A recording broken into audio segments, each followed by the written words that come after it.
सतगुरुदेव की जय। बंदी छोड़ कबीर परमेश्वर जी की जय।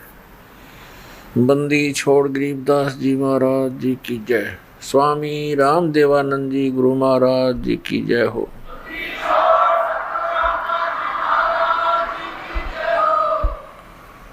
गरीब नमो नमो सतपुरुष को नमस्कार। गुरु की नहीं सुर नर मुनि जन साधुओं संतों सर्वस्ती नहीं।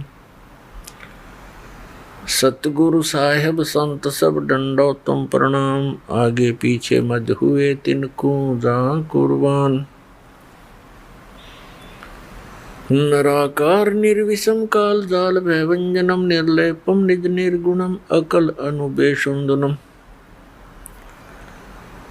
सोहम सुरति समाप्तम सकल समाना निर्तलय उज्ज्वल हिरंबर हरदमम बेपरवाह अथाह वार पार नहीं मजतम।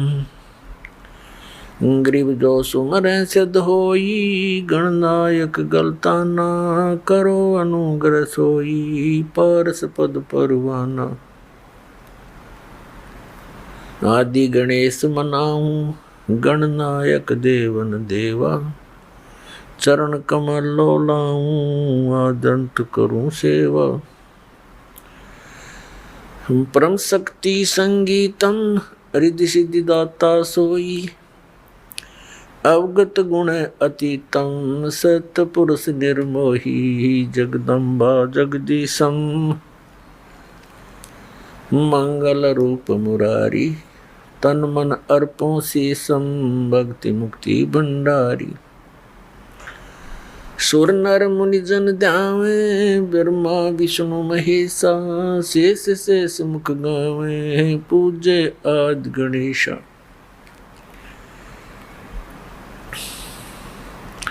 इंद्र कुबेर सरीखा वरुण धर्म राय ध्यावे समर्थ जीवन जी का मन इच्छा फल पावे। 33 कोटि अधारा दावे शेष 88 उतरे बहु जल पारा कट है यम की फांसी। 33 कोटि अधारा दावे शेष 88 उतरे बहु जल पारा कट है यम की फांसी। सत सही कर जोरूं विनती करूं धरूं चरण पर शीश।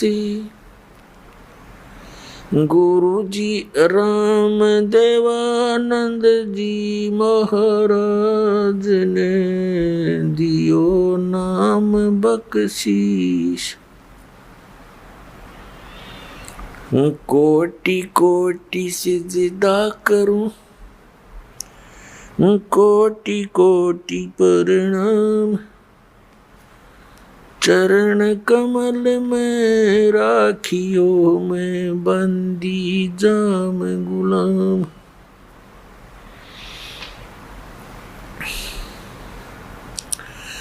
कुत्ता हूँ गुरुदेव का रामपाल दास का नाम। गले प्रेम की जेवड़ी जांखें चोवा जाऊं मैं। तो करो तो बावड़ू दूर दूर करो तो जाऊं। ज्यों राखो त्यों ही रहूं जो देवो सो खूं। जय इब के सतगुरु मिले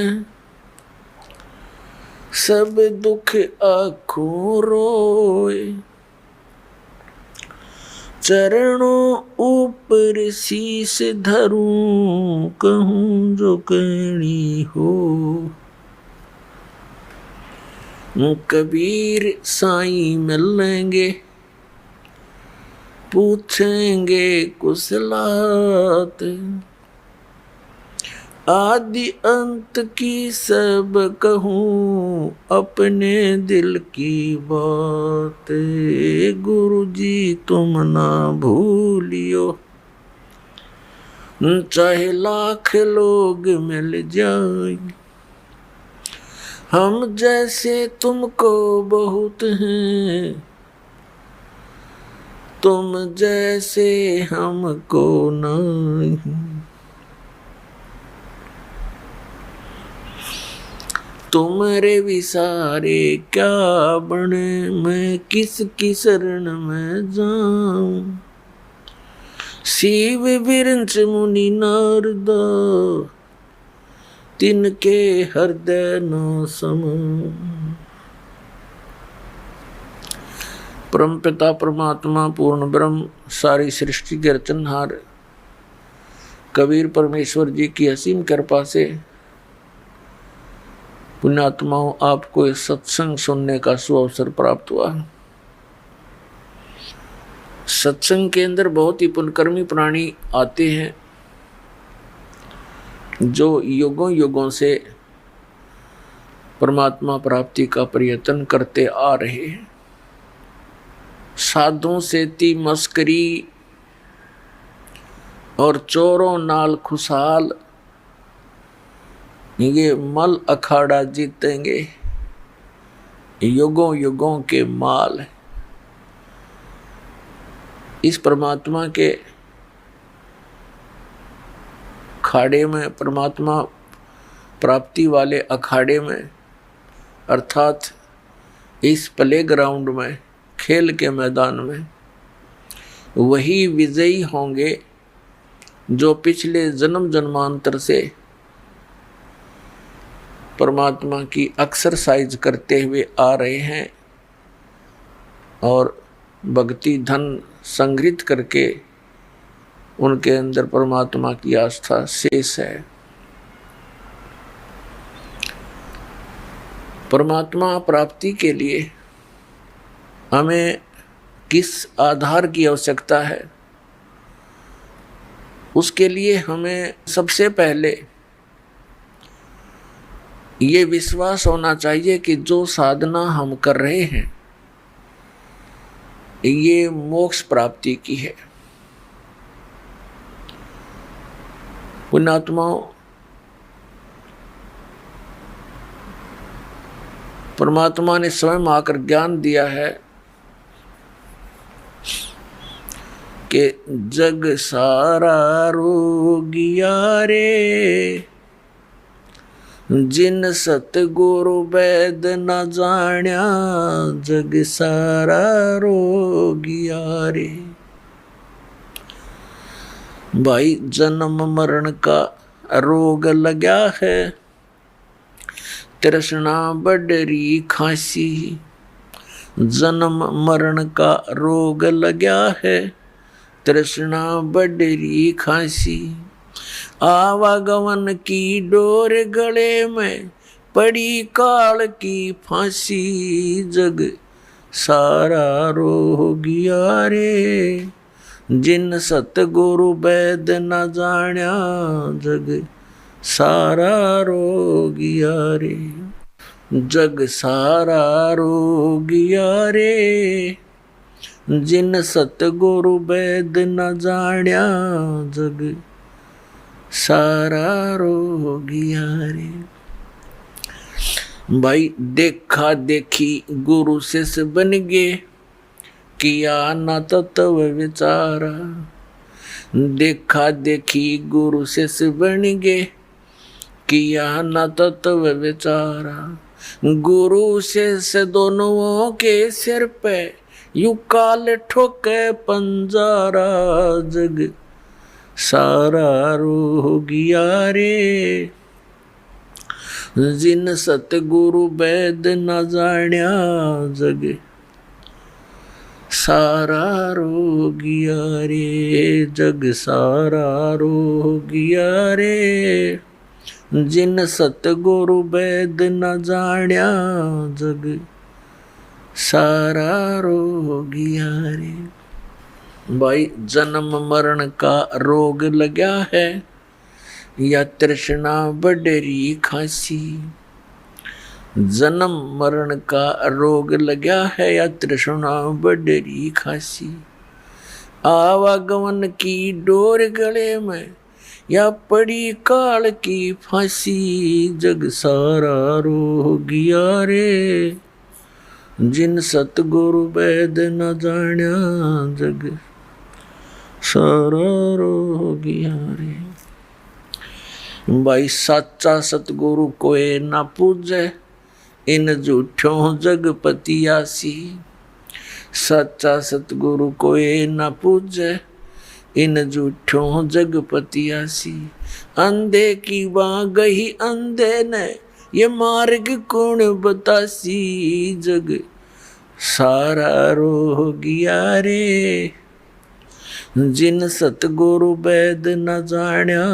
जग सारा रो गया रे जग सारा रो गया रे जिन सतगुरु वैद न जान्या। जग सारा रो गया रे। भाई सार शब्द सर जीवन बूटी गैस गैस अंग लगावे।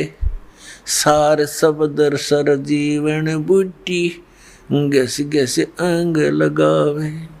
कहे कबीर तुम सत कर मानो ये जन्म मरण मिट जावे। जग सारा रो गया रे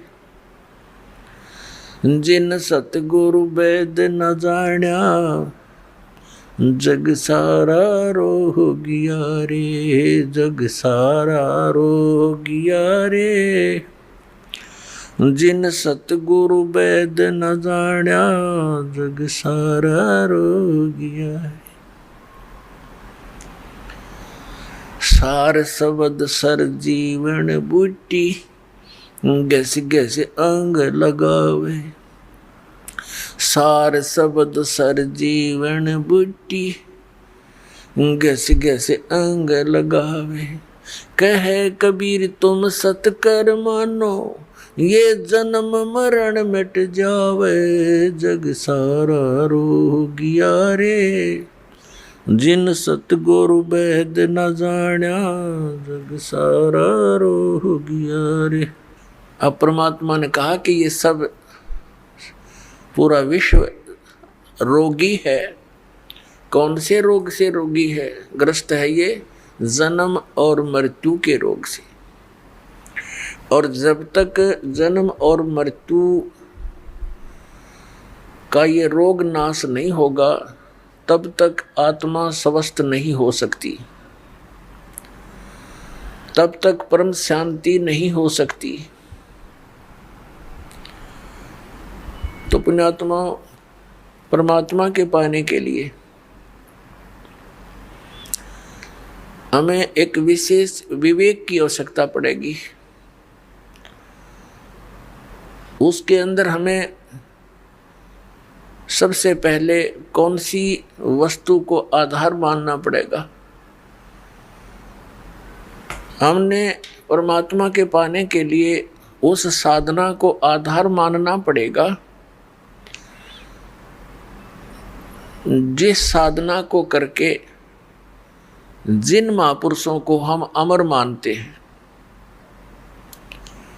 कि जो संत जो महापुरुष मुक्त हुए हैं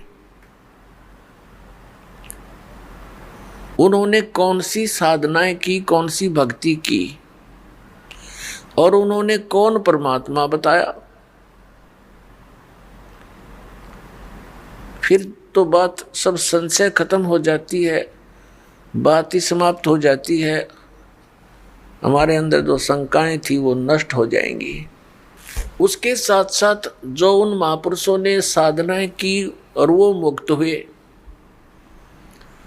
उसके साथ साथ फिर उनका कुछ संकेत, कुछ विवरण हमारे सदग्रंथों में भी विद्यमान है, तो भी हम उसको समर्थन मानेंगे। जैसा कि आज सुबह के सत्संग में आपको बताया था, 5 वेद हैं। ये प्रमाणित ग्रंथ हैं। ऋग्वेद, सामवेद, यजुर्वेद, अथर्ववेद, ये तो वेल नोन है। और पांचवा जो सूक्ष्म वेद है वो परमेश्वर ने स्वयं आकर के बोला है अपने मुख कमल से। उसके विषय में श्रीमद् भगवत गीता अध्याय नंबर 4 के श्लोक नंबर 32 में प्रमाणित किया है। गीता ज्ञानदाता कहता है कि जैसा कि मैंने अभी आपको गीता अध्याय नंबर 4 के श्लोक 25 से लेकर 30 तक में वर्णन किया कि कोई तो देवताओं की पूजा करता है, कोई केवल हवन यज्ञ करता है, कोई योग अभ्यास आसन ही करता है, कोई स्वाध्याय करता है, और ये सभी अपनी अपनी साधनाओं को पाप नाशक जानते हैं, क्योंकि पाप नाश हुए बिना भगवान मिले नहीं। निर्मल होकर ही परमात्मा प्राप्ति होगी। तो भावार्थ ये है कि वो सभी इसलिए अपनी अपनी साधनाओं को श्रेष्ठ मानकर कर रहे हैं कि उनको वो उचित मान रहे हैं, पाप नाशक मानते। फिर गीता ज्ञानदाता कहता 4th अध्याय के 32वें श्लोक में कि इस प्रकार की विस्तार के साथ यज्ञ अर्थात धार्मिक अनुष्ठानों की जानकारी ब्रह्मण मुखे, यहाँ गीता अनुवादकर्ताओं ने बेईमानी कर रखी है।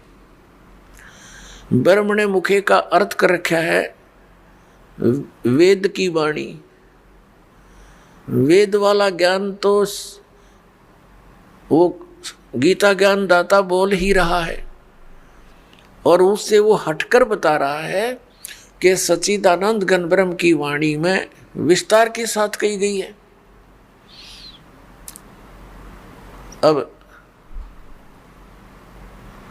श्रीमद् भगवत गीता अध्याय नंबर 17 के श्लोक नंबर 23 में ये ब्रह्मण शब्द है, जो 4th अध्याय के 32वें श्लोक में ब्रह्मण मुखे शब्द है, वहाँ भी ब्रह्मण शब्द है।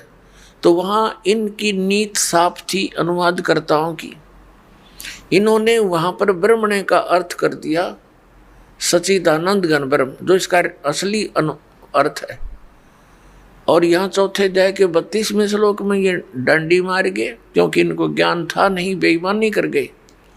यहाँ लिख दिया वेद की वाणी, यहाँ भी लिखना था सच्चिदानंद घन ब्रह्म की वाणी में। आपको दिखाते हैं श्रीमद् भगवत गीता पदछेद अन्वय साधारण भाषा टीका सहित। ये गीता प्रेस गोरखपुर से प्रकाशित है, जयदयाल गोविंद का इसके अनुवादक है। ये अध्याय नंबर 4 है श्रीमद् भगवत गीता का। ये 25 में क्या कहा है? दूसरे योगीजन देवताओं के पूजन रूप यज्ञ का यानी धार्मिक अनुष्ठान का परिप्रतिपाती अनुष्ठान किया करते हैं। पर उपासते माने पूजा करते हैं, ये उपासते माने पूजा करते हैं। और अन्य ब्रह्म अग्नौ यानी ब्रह्म परब्रह्मणी इस काल की साधना तक सीमित है, आत्म रूप यज्ञ का हवन किया करते हैं। और 26वां अन्य श्रोत्रादि समस्त इंद्रियों को संयम रूप अग्नियों में हवन किया करते हैं, यानी कुछ अपने इन कान आदि रोक राख कर ये क्रियाएं करते रहते हैं। दूसरे योगीजन शब्द आदि शब्द स्पर्श रूप रसगंध इन समस्त विषयों को इंद्रिय रूप अग्नि में हवन किया करते हैं, यानी अपने संयम साधना में लगे रहते हैं। दूसरे योगीजन इंद्रियों की संपूर्ण क्रियाओं को और प्राणों की समस्त क्रियाओं को, श्वासों की, प्राण माने श्वासों की, ज्ञान से प्रकाशित आत्म संयम रूप योग रूप अग्नि में हवन किया करते हैं। हवन माने साधना करते हैं।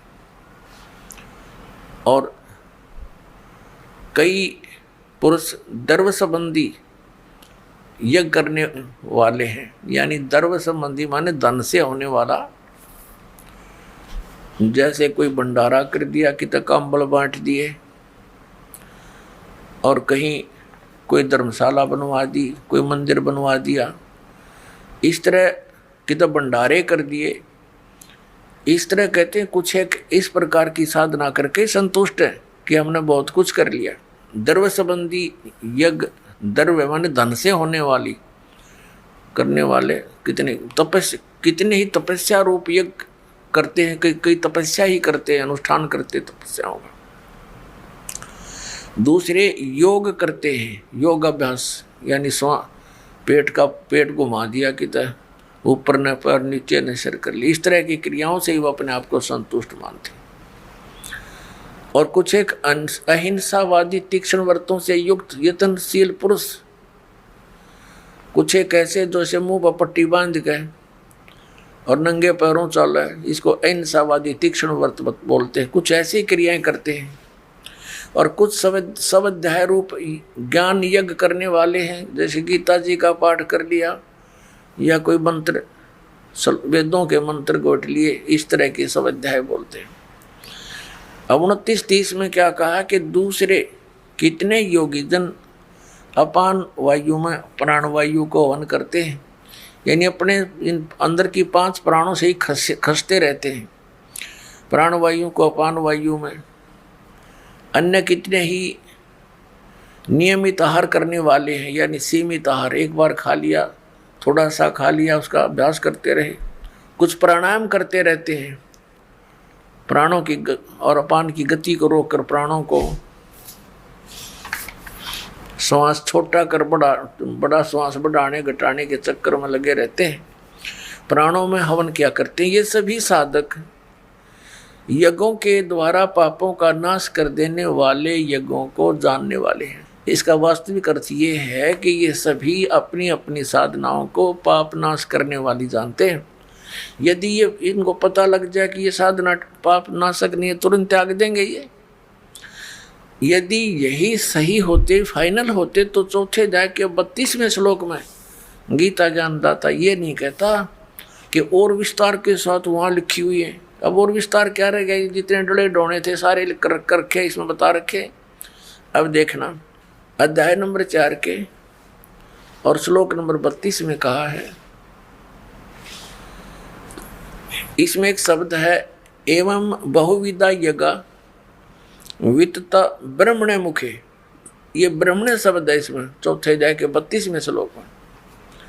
कर्मजान विधितान सर्वान एवं ज्ञातवा विमोक्ष यसे विमोक्ष से। अब क्या बताते हैं, इस ब्रह्मणे मुखे का जो अर्थ, ब्रह्मणे मुखे को हमने देखना है, इन्होंने अनुवाद गलत किया है। एवं माने इस प्रकार, बहुत प्रकार के यज्ञ यानी धार्मिक अनुष्ठान इन्होंने वेद की वाणी में कर दिया, ये गलत कर दिया। ब्रह्मणे मुखे का अर्थ लिखना था सच्चिदानंद घन ब्रह्म की वाणी में विस्तार से कहे गए। उन सब को तू कर्म जान, यानी कर्मों से, शारीरिक क्रियाओं से संपन्न होने वाले जान। नाम उठत नाम बैठत नाम सोत जागबे, नाम खाते नाम पीते नाम सेती जागबे लागबे, ये क्रिया है उसमें। विधि तान, विधि जान, उनको जान। इस प्रकार तत्व से जानकर उनके अनुष्ठान द्वारा तू कर्म बंधन से सर्वथा मुक्त हो जाएगा। अब ये देखना, हमने ये गलत कर दिया ने, बेईमानी कर रखी यहाँ पर। यहाँ लिखना था सच्चिदानंद घन ब्रह्म की वाणी में। अब आपको दिखाते हैं इसी श्रीमद् भगवद गीता अध्याय नंबर 17 के श्लोक नंबर 23 में, इसमें है ओम तत्सत इति निर्देश है ब्रह्मण तिर्विध समर्थ ब्राह्मणा तेन वेदा च यगा च विहिता पुरा। ओम ओम तत् तत् सत सत इति माने यह, ऐसे यह। तिर्विध माने 3 प्रकार का। ब्रह्मणे मुख्य, ब्रह्मणे सच्चिदानंद घन ब्रह्म का, ब्रह्मणे माने सच्चिदानंद घन ब्रह्म, ये यहाँ बिल्कुल सही इन्होंने अनुवाद किया है, का नाम कहा है। अपने आत्मा इस गीता जी अध्याय नंबर 17 के श्लोक नंबर 23 में एक तो ये कंसेप्ट क्लियर हो गया कि गीता ज्ञान दाता से एक सच्चिदानंद घन ब्रह्म कोई और है, सुप्रीम पावर, समृद्ध शक्ति, और उसका मंत्र है ओम तत्सत। ये 3 मंत्र का है। तो एक तो हमारी पवित्र गीता से हमें ये मिलेगा कि कौन सी साधना करने की है, वो कौन से मंत्र हैं जो जाप करके मोक्ष प्राप्ति होती है, और दूसरे फिर हम प्रमाण लेंगे उन महापुरुषों से जिनको हम मुक्त मानते हैं और जिनका ये अन्य संत पंथ उन महापुरुषों के भी प्रमाण देते हैं कि वो पार हो गए, वो महापुरुषों की वाणी भी लेते हैं। तो उन्होंने भी कौन से मंत्र जाप किए, फिर ये सब रास्ता साफ हो जाएगा, शंका समाप्त हो जाएगी। शंका समाप्त हुई, भगवान मिला, फिर तो क्रिया करनी शेष रह जाएगी। और वो क्रिया इतनी आसान है, चलते फिरते उठते बैठते भगवान का कभी कितना ही भजन कर लो, काम करते करते, और अंतिम सांस तक साधना करनी है, भगवान साथ लेकर जाएगा आपको सतलोक में। अब देखो, अब हम फिर आगे अध्याय नंबर 4 के श्लोक नंबर 32 पे। अब इसमें है, इस प्रकार बहुत प्रकार के यज्ञ माने धार्मिक अनुष्ठानों की जानकारी ब्रह्मणे मुखे यहाँ लिखा गया सच्चिदानंद घन ब्रह्म की वाणी में विस्तार के साथ कहे गए हैं। उन सब को तू कर्म जान, यानी शारीरिक क्रियाओं द्वारा संपन्न होने वाले जान।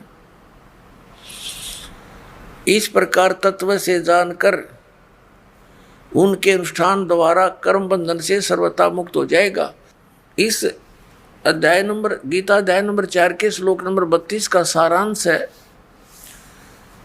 कि गीता ज्ञानदाता कह रहा है कि एक सच्चिदानंद घन ब्रह्म की वाणी में, जो उस सच्चिदानंद घन ब्रह्म ने यानी परम अक्षर ब्रह्म ने, पूर्ण परमात्मा ने आकर अपने मुख कमल से जो ज्ञान दिया है, वो वाणी मुखे माने मुख कमल से उच्चरित वाणी में, मुख से बोले गए उस ज्ञान में वो विस्तार के साथ कहा गया। और उसको जानने के बाद फिर पूर्ण रूप से सभी प्रकार से तो सब कर्मों से मुक्त हो जाएगा। अपुनत्मो, ये तत्व ज्ञान है जो सच्चिदानंद घन ब्रह्म की वाणी है। ये सूक्ष्म वेद है, 5वां वेद है, और जिसके विषय में गीता ज्ञान दाता अनभिज्ञ है, कहते उसकी वो जानकारी तो कोई उसका रिप्रेजेंटेटिव सच्चिदानंद घन ब्रह्म का जो दास होगा, उससे परिचित जो संत होगा, वो बतावेगा। उसके लिए चौथे अध्याय के 34वें श्लोक में कहा कि उस तत्व ज्ञान को जो सच्चिदानंद घन ब्रह्म की वाणी में है, जिसको परमात्मा ने, सच्चिदानंद घन ब्रह्म ने, परम अक्षर ब्रह्म ने, सतपुरुष ने स्वयं आकर के बोला है, वो तत्व ज्ञान है। उस ज्ञान को तू तत्वदर्शी संतों के पास जाकर समझ। ये देखिएगा चौथे अध्याय का 34वां श्लोक।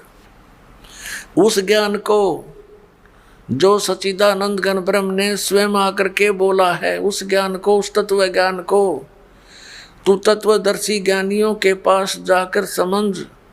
उनको भली भांति दंडवत प्रणाम करने से, उनकी सेवा करने से और कपट छोड़कर सरलता पूर्वक प्रसन्न करने से वे परमात्म तत्व को भली भांति जानने वाले ज्ञानी महात्मा तुझे तत्व ज्ञान का उपदेश करेंगे। अपने आत्माओं कितना कंसेप्ट क्लियर कर दिया। गीता ज्ञान दाता अपने से अन्य कोई परम अक्षर ब्रह्म के विषय में कह रहा है कि वो सच्चिदानंद घन ब्रह्म आकर के अपने मुख कमल से ज्ञान देता है, और वो तत्व ज्ञान है। उस तत्व ज्ञान को तू तत्वदर्शी संतों के पास जाकर समझ। उनको दंडवत प्रणाम करने से, विनम्र भाव से प्रसन्न करने से वो तत्वदर्शी संत ज्ञानी महात्मा तुझे उस तत्व ज्ञान का उपदेश करेगी। इसे सिद्ध है कि गीता ज्ञान दाता उस ज्ञान के विषय में नहीं जानता, नहीं तो ये लिखने और कहने की आवश्यकता ही नहीं थी। ये कह देता कि अगले अध्याय में लिखता हूँ, उसमें पढ़ ले, इतनी सी बात थी। ये नहीं जानता, इसने उस ज्ञान को, पांचवें वेद को नष्ट कर दिया था और उसको प्रदान करने के लिए परमात्मा स्वयं आते हैं। अपने आत्माओं यहाँ एक कंसेप्ट और क्लियर करेंगे। गीता ज्ञान दाता कहता है, अब उसकी पहचान भी बताता है कि वो तत्वदर्शी संत होगा कैसा। श्रीमद् भगवत गीता अध्याय नंबर 15 के श्लोक नंबर 1 में तत्वदर्शी संत की पहचान बताई है। क्या बताया है कि ये एक संसार रूपी उल्टा लटका हुआ वृक्ष समझो, पूरा विश्व सब ब्रह्मांडों समेत, और जिसकी ऊपर को जड़ है, नीचे को तीनों गुण रूपी शाखा है। श्रीमद् भगवत गीता अध्याय नंबर 15 के श्लोक नंबर 1 से लेकर 4 में ये स्पष्ट किया है। इस उल्टे लटके हुए संसार रूपी वृक्ष की जानकारी दी है। अब आपको ये उल्टा लटका हुआ संसार रूपी वृक्ष दिखाते हैं, फिर आसानी से जो दास सब सदग्रंथों से रूबरू करने जा रहा है, आपको आसानी से समझ जाएंगे। देखिएगा, ये समझो एक संसार रूपी वृक्ष है पूरा।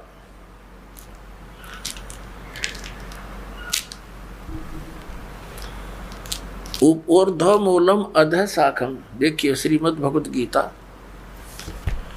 अध्याय नंबर 15 का ये पंचदशो अध्याय यानी 15वां अध्याय है। 15वां अध्याय है, ये इसका प्रथम श्लोक है। इसमें कहा कि ऊर्ध्व मूलम अधः शाखम अश्वत्थम प्राहु अव्यम छंदासी यस्य पर्णानि ये तम वेद स वेदवित्। ऊर्ध्व मूलम इसका अर्थ है कि ऊपर को जड़ और नीचे को शाखा। अधः माने नीचे होता है, ये भ्रमित है, इन्होंने गलत कर दिया। अधः माने ब्रह्मा रूप मुख्य शाखा वाले, नहीं। ये दूसरा अध्याय में 15वें अध्याय के दूसरे श्लोक में 2 बार अधः है, अधः अधः। इसका अनुवाद इन्होंने इसके अगले पृष्ठ पे किया है। अधः माने नीचे, अधः माने नीचे, अधः माने नीचे, ऊर्ध्व माने ऊपर, अधः माने नीचे, अधः माने नीचे। तो हम यहाँ इसको शुद्ध कर लेंगे, इन्होंने गड़बड़ कर दी थोड़ी सी, ये बेईमानी करके जैन के समझ में ना आई। अब हम फिर 15वें अध्याय के प्रथम मंत्र में फिर आगे हैं। ऊर्ध्व मूलम ऊपर को जड़ और अधः शाखम नीचे को शाखा वाला, अश्वत्थम प्राहु अव्यम ये संसार रूपी पीपल का अविनाशी वृक्ष कहा है। छंदासी यस्य पर्णानि इसके जो पत्ते आदि जो हैं, इसके छंद हैं, विभाग हैं, पार्ट हैं। ये तम वेद उन सभी भागों को जो जानता है, तम उन उस अज्ञान अंधकार में छपे हुए उन सब विभागों को जानता है। स वेदवित् वह वेद के तात्पर्य को जानने वाला है, अर्थात वो तत्वदर्शी संत है। ये देखिएगा, आदि पुरुष परमेश्वर रूप मूल वाले, ये भाव कहने का ये है कि ऊपर को जो जड़ है ये वाली, ये ऊपर को जो जड़ है ये तो समझो ऊर्ध्व मूलम तो है आदि पुरुष परमेश्वर यानी परम अक्षर ब्रह्म, ये तो है वो सच्चिदानंद घर ब्रह्म समझो, ये जड़ें तो। और ये तना अक्षर पुरुष, ये परम अक्षर पुरुष, ये तना अक्षर पुरुष। ये देखिएगा, ये पूर्ण ब्रह्म कहो, परमेश्वर कहो, परम अक्षर ब्रह्म कहो या सच्चिदानंद घन ब्रह्म कहो, ये जड़ें हैं। जैसे ये जड़, ओनली जड़, और फिर इसके बाहर जो जमीन से बाहर दिखाई देता है इसको पेड़ बोलते हैं। गीता ज्ञान दाता ने केवल इतना ही कहा कि ऊर्ध्व मूलम ऊपर को जड़ और नीचे को शाखा वाला, ये संसार रूपी पीपल का वृक्ष कहा है। और जो संत इसके सभी छंद यानी विभागों को जानता है, स वेदविद, वो तत्वदर्शी संत है। परमेश्वर कबीर जी ने 600 वर्ष पहले आकर कहा था, तत्वदर्शी संत की भूमिका बताई थी अपने सच्चिदानंद घन ब्रह्म की वाणी में अपने मुख कमल से बोलकर। वो ऐसी ही लीला करता है, वेद भी प्रमाण देते। 600 वर्ष पहले लगभग परमात्मा ने बताया था कि अक्षर पुरुष एक पेड़ है जो जमीन से बाहर दिखाई देता, उसको वृक्ष बोलते। अक्षर पुरुष एक वृक्ष है और सरपुरुष वा की डार, जिसको निरंजन भी कहा है, ज्योति निरंजन। और तीनों देवा, रजगुण ब्रह्मा, सतगुण विष्णु, तम गुण शिव जी, तीनों देवा शाखा हैं और पात रूप संसार। अब गीता ज्ञानदाता कहता है कि जो इस संसार रूपी वृक्ष के जो ऊपर को जड़ नीचे को शाखा वाला उल्टा लटका संसार रूपी वृक्ष है, जो इसके सभी छंद यानी सभी विभागों को बता देगा, वो तत्वदर्शी संत है, वो वेद के तात्पर्य को जानने वाला है। अब देखिएगा, परमात्मा ने 600 वर्ष पहले बता दिया था कि अक्षर पुरुष एक पेड़ है, ज्योति निरंजन यानी सरपुरुष वा की डार, और तीनों देवा शाखा है, ये पात रूप संसार। अब देखो, परमात्मा ने बताया कबीर अक्षर पुरुष एक पेड़ है, निरंजन वा की डार, इसको सरपुरुष भी कहते हैं, ज्योति निरंजन को। और तीनों देवा, रजगुण ब्रह्मा, सतगुण विष्णु, तमगुण शिव जी रूपी शाखा है, ये पात रूप संसार। ये देखिएगा, ये क्योंकि ये जमीन से ये प्रोक्ष है, पूर्ण परमात्मा तो गुप्त है। जमीन में जैसे जड़ प्रोक्ष होती है, जमीन में जैसे जड़ प्रोक्ष होती है। अब ये तना, ये अक्षर पुरुष है, अक्षर पुरुष एक पेड़ है, और सरपुरुष वह की डार, ये मोटी डार। सरपुरुष कहो, ज्योति निरंजन कहो, काल ब्रह्म कहो। और तीनों देवा, रजगुण ब्रह्मा, सतगुण विष्णु, तमगुण शिव जी, ये शाखा है। और पात रूप संसार, तो सच्चिदानंद घन ब्रह्म की वाणी में ये कंप्लीट ज्ञान लिखा हुआ है। गीता जी के अध्याय नंबर 4 के श्लोक नंबर 32 का ये निष्कर्ष है कि उस सच्चिदानंद घन ब्रह्म की वाणी में सब साधना यानी धार्मिक अनुष्ठानों की जानकारी बहुत विस्तार के साथ और यथार्थता से दे रखी है। उससे पूछो। और तत्वदर्शी संत की पहचान बता दी कि वो तत्वदर्शी संत बताएंगे तो कैसा होगा, वो जो संसार रूपी वृक्ष के सभी विभागों को बता देगा। स वेदवित, वह वेद के तात्पर्य को जानने वाला है, अर्थात वो तत्वदर्शी संत है। देखना, अब हम पढ़ रहे हैं, इन्हीं की वाणी पढ़ेंगे। आदि पुरुष परमेश्वर मूल वाले, अधः शाखम, नीचे को शाखा, ये गलत अनुवाद किया है, बेईमानी कर रखी है। और संसार रूपी पीपल के वृक्ष को अविनाशी कहते हैं, वेद जिसके पत्ते कहे गए, संतों का अर्थ वेद कर दिया।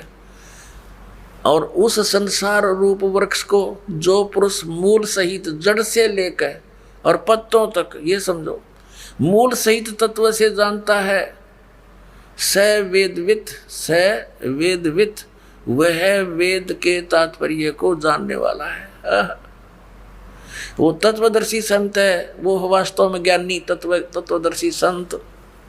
अब इसको थोड़ा सा और आगे पढ़ेंगे, जैसे इस पुस्तक में आगे देखिए, अध्याय नंबर 15 के श्लोक नंबर, अब एक हमने पढ़ लिया, दूसरा देखो। इसमें लिखा है कि उस संसार रूपी वृक्ष की तीनों गुण रूप ये शाखाएं हैं। विषय पर वाला ये शाखाएं हैं, बस इतना ही लिखना था। नीचे और ऊपर फैली हुई, सर्वत्र नहीं, क्योंकि पृथ्वी लोक पर ये ज्ञान बोला जा रहा था।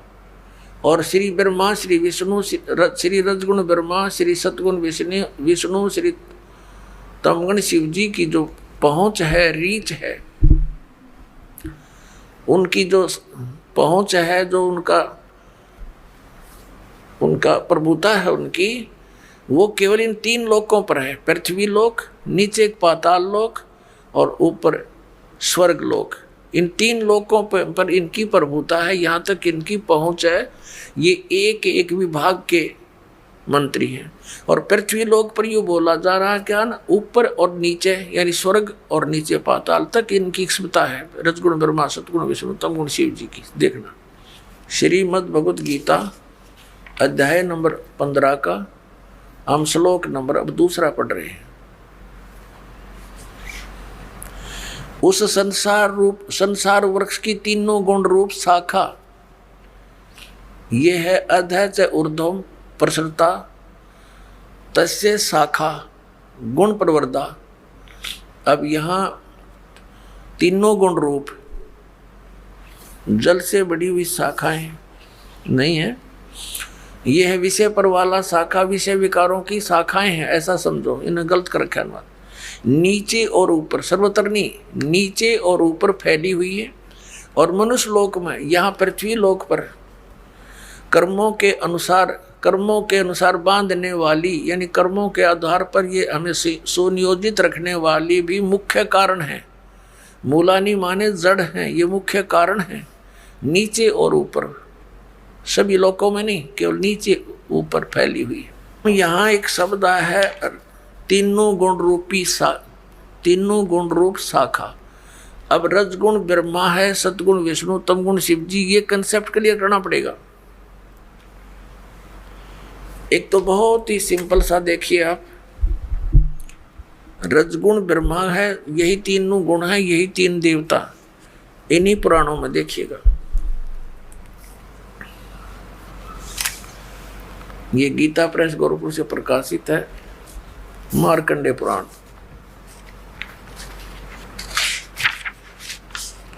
ये वही मार्कंडेय पुराण है, सचित्र मोटा टाइप। अब ये कहाँ से छपी है, यहाँ से देखना।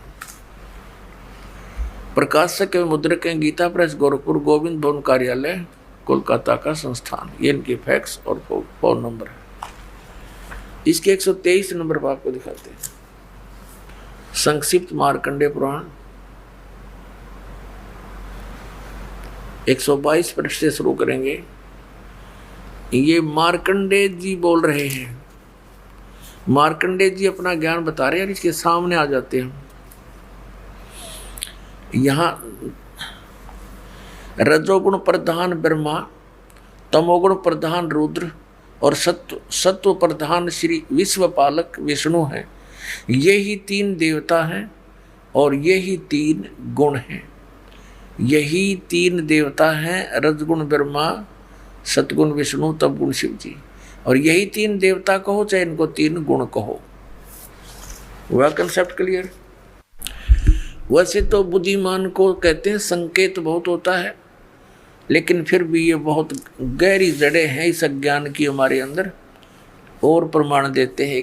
देखिएगा, ये है श्रीमद् देवी भागवत हिंदी टीका सहित भाग 1।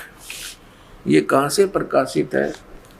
ये है अथ देवी भागवतम भाषा सभाष्टिकम समातम, खेमरा श्री कृष्ण दास प्रकाशन, मुंबई 4। अब यहाँ देखना, इसमें संस्कृत भी साथ है, बहुत कमाल है। ये है अथ श्रीमद् देवी भागवते भाषा टीका युक्ते तृतीय स्कंध प्रारंभते। 3रा स्कंद प्रारंभ हुआ। अब इसके 11वें पृष्ठ पर, 3रे स्कंद में 11वां पृष्ठ पर हम अब आ गए हैं। 5वां अध्याय है ये। 5वें अध्याय का 8वां श्लोक है। 7वां समाप्त हुआ, 8वां पढ़ेंगे। भगवान शंकर कह रहे हैं, हे माता, यदि हमारे ऊपर सदा आप दया युक्त हो तो हमको तमोगुण में किस प्रकार प्रदान किया है? ब्रह्मा रजोगुण और हरि सतगुण युक्त किए हैं। क्यों युक्त किए हैं? अब यहाँ हम हिंदी भी पढ़ेंगे। हिंदी हमने पढ़ ली, संस्कृत पढ़ेंगे। ये 7वां श्लोक समाप्त हुआ, 8वां प्रारंभ हुआ। यदि दया धर्मना न सदाम्बिके कथम अहम, किस प्रकार मैं विहित से बना दिया, उत्पन्न कर दिया तमोगुण, और कमलजय, कमल से उत्पन्न होने वाले ब्रह्मा को रजोगुण संभव है, उसको रजोगुण बना दिया। सुविता के मुँह सतोगुण हरि, और विष्णु जी को आपने सतोगुण क्यों बना दिया, युक्त क्यों कर दिया। इति सिद्धम रजगुण ब्रह्मा सतगुण विष्णु तम गुण शिव जी। अब हम आते हैं उस पवित्र सदग्रंथ अपनी श्रीमद् भगवद गीता के और श्लोक नंबर 2 पर देख, 15वें अध्याय का 2, अध्याय नंबर 15 का मंत्र नंबर 1 तो हमने पढ़ लिया कि ऊपर को जड़ नीचे को शाखा वाला ये संसार रूपी पीपल का विनाशी वृक्ष कहा गया है। और छंदासी यस्य प्रणानी, उसके सभी भाग पत्ते आदि भाग हैं। यह तम वेद, जो उसको जानता है, स वेदवित, ये हमने सारा पढ़ लिया। आदि पुरुष परमेश्वर तो समझो उसकी जड़ है परम अक्षर ब्रह्म, और अधः माने नीचे है, ये गलत अनुवाद है इनका। अब ये संसार रूपी पीपल के वृक्ष को विनाशी कहते हैं, वेद जिसके पत्ते कहे हैं। और जो इसको जानता है जड़ से लेकर नीचे तक, सवेदवित, वो तत्वदर्शी संत है, वेद के तात्पर्य जानने वाला। अब दूसरे में कहा कि उस संसार वृक्ष की तीनों गुण रूप रजगुण ब्रह्मा सतगुण विष्णु तम गुण शिव जी, ये विषय वासना रूपी शाखाएं समझो, और ये नीचे और ऊपर फैली हुई है, सर्वत्र नहीं। ये मनुष्य लोक में कर्मानुसार भी यही हमें सुनियोजित रखते हैं, जैसा जिसका कर्म है वैसा ही देते रहते हैं। ये यहाँ पर हमें बांधे रखते हैं, बांधने वाले हैं, और नीचे और ऊपर फैली हुई सभी लोगों में नहीं। अब तीसरे में कहा है, इस संसार का स्वरूप जैसा कहा है वैसा यहाँ विचार काल में नहीं पाया जाता। गीता ज्ञानदाता कहता है कि जो मैं तुझे अब गीता का ज्ञान तेरे मेरे विचार काल में डिस्कशन में, गीता जी के ज्ञान की चर्चा में, इस संसार रूपी वृक्ष का जैसा स्वरूप कहा है वैसा यहाँ विचार काल में, यानी तेरे और मेरे गीता जी के डिस्कशन में मैं नहीं बता पाऊंगा, क्योंकि इसका यहाँ विचार काल में नहीं पाया जाता, क्योंकि न इसका आदि है और न इसका अंत है, कि मुझे इसका कोई ज्ञान नहीं है, तथा न इसकी अच्छी प्रकार सतिथि है। इसलिए इस सुविरुद्ध मूलम, इन्होंने अनुवाद गलत किया है, अति दृढ़ मूल वाले, ये ठीक है, इतना ही काफ़ी है। अति दृढ़ मूल वाले यानी ऊपर को जो जड़ हैं वो तो है अमर स्थल, अमर स्थान परमात्मा का। जैसे ऊपर को जो जड़ समझो, जहाँ से सब संसार की उत्पत्ति हुई है, जड़ों से पेड़ उगता है, बनता है पौधा बनकर, तो वो आदि ऊपर के जो लोक हैं, सतलोक, अलखलोक, अगम और अकैलोक, वो तो सुविरूढ़ है यानी दृढ़ है, वो तो अविनाशी स्थान है, और वहाँ से ही बाकी के संसार रूपी वृक्ष की प्रवृत्ति पर विस्तार को प्राप्त हुई है, यानी उस वहाँ से ही सबकी रचना हुई है, तो वो तो अविनाशी है। सुविरूढ़ मूलम, संसार रूपी वृक्ष की जो जड़ है वो तो समझो दृढ़ है, अविनाशी है। ये देखिए, ये ऊपर को जड़ और नीचे को तीनों गुण रूपी शाखा, ये संसार रूपी वृक्ष है। तो ऊर्ध्व मूलम, ऊपर की जो जड़ है वो तो अविनाशी है। अब 15वें अध्याय के हम अब तीसरा श्लोक पढ़ रहे हैं। सुविरुद्ध मूलम यानी अति दृढ़ मूल वाले ऊपर के स्थान तो कति अविनाशी हैं। उस संसार रूपी पीपल के वृक्ष को दृढ़ेन माने दृढ़, असंग शस्त्रेण का अर्थ है या तत्व रूपी तत्व ज्ञान रूपी शस्त्र के द्वारा काट कर, इन्होंने वैराग रूप शस्त्र बना दिया इसका, उस क्योंकि तत्व ज्ञान की बात चल रही है, तत्व ज्ञान रूपी शस्त्र द्वारा काट कर, अर्थात उसको अच्छी तरह उस तत्वदर्शी संत से तत्व ज्ञान प्राप्त करके और इसको अच्छी तरह समझकर उसके पश्चात परमेश्वर के उस परम पद की खोज करनी चाहिए। देखना 15वें अध्याय के 4थे श्लोक में, तीसरा हमने पढ़ लिया, अब 4थे पर आ गए, यहाँ इसका अनुवाद है 4थे का। उसके पश्चात यानी तत्वदर्शी संत से प्राप्त ज्ञान के आधार से, उस तत्व ज्ञान के आधार से उसके पश्चात उस परम पद परमेश्वर को भली माती खोजना चाहिए, जिसमें गए हुए साधक यानी फिर लौटकर संसार में नहीं आते, और जिस परमेश्वर से इस पुरातन यानी पुराने संसार रूपी वृक्ष की प्रवृत्ति विस्तार को प्राप्त हुई है, यानी जिस परमात्मा ने सब ब्रह्मांडों की रचना की है, उसी आदि पुरुष नारायण के परम अक्षर ब्रह्म के सच्चिदानंद घन ब्रह्म की मैं शरण हूँ, इस प्रकार दृढ़ निश्चय करके परमेश्वर का मनन और निधि ध्यान करना चाहिए। परपदे माने उसकी पूजा करनी चाहिए। अब श्रीमद् भगवत गीता जी अध्याय नंबर 15 के श्लोक नंबर 1 से 4 में ये स्पष्ट हो गया। एक तो तत्वदर्शी संत कौन होगा जो ये विभाग बता देगा संसार रूपी वृक्ष की कौन कौन से पार्ट हैं, और फिर बताया उसके पश्चात परमेश्वर के उस परम पद की खोज करनी चाहिए जहां जाने के बाद साधक फिर लौटकर कभी संसार में नहीं आते। उनका जन्म और मृत्यु का दीर्घ रोग नाश हो जाता है। अपनात्मा प्रसंग चल रहा है, यहाँ पर 3 परमात्मा, 3 पुरुष, 3 प्रभु मुख्य रूप से आध्यात्म ज्ञान में रहते हैं। एक सरपुरुष, एक अक्षर पुरुष, एक परम अक्षर पुरुष, जिसको सच्चिदानंद घन ब्रह्म कहा है। श्रीमद् भगवत गीता अध्याय नंबर 15 के श्लोक नंबर 16 और 17 में 3 पुरुषों की जानकारी भिन्न भिन्न है। इससे पहले थोड़ा सा और संशय निवारण करेंगे और थोड़ा सा प्रमाण जानेंगे। श्रीमद् भगवत गीता अध्याय नंबर 7 के श्लोक नंबर 29 में गीता ज्ञान दाता ने कहा है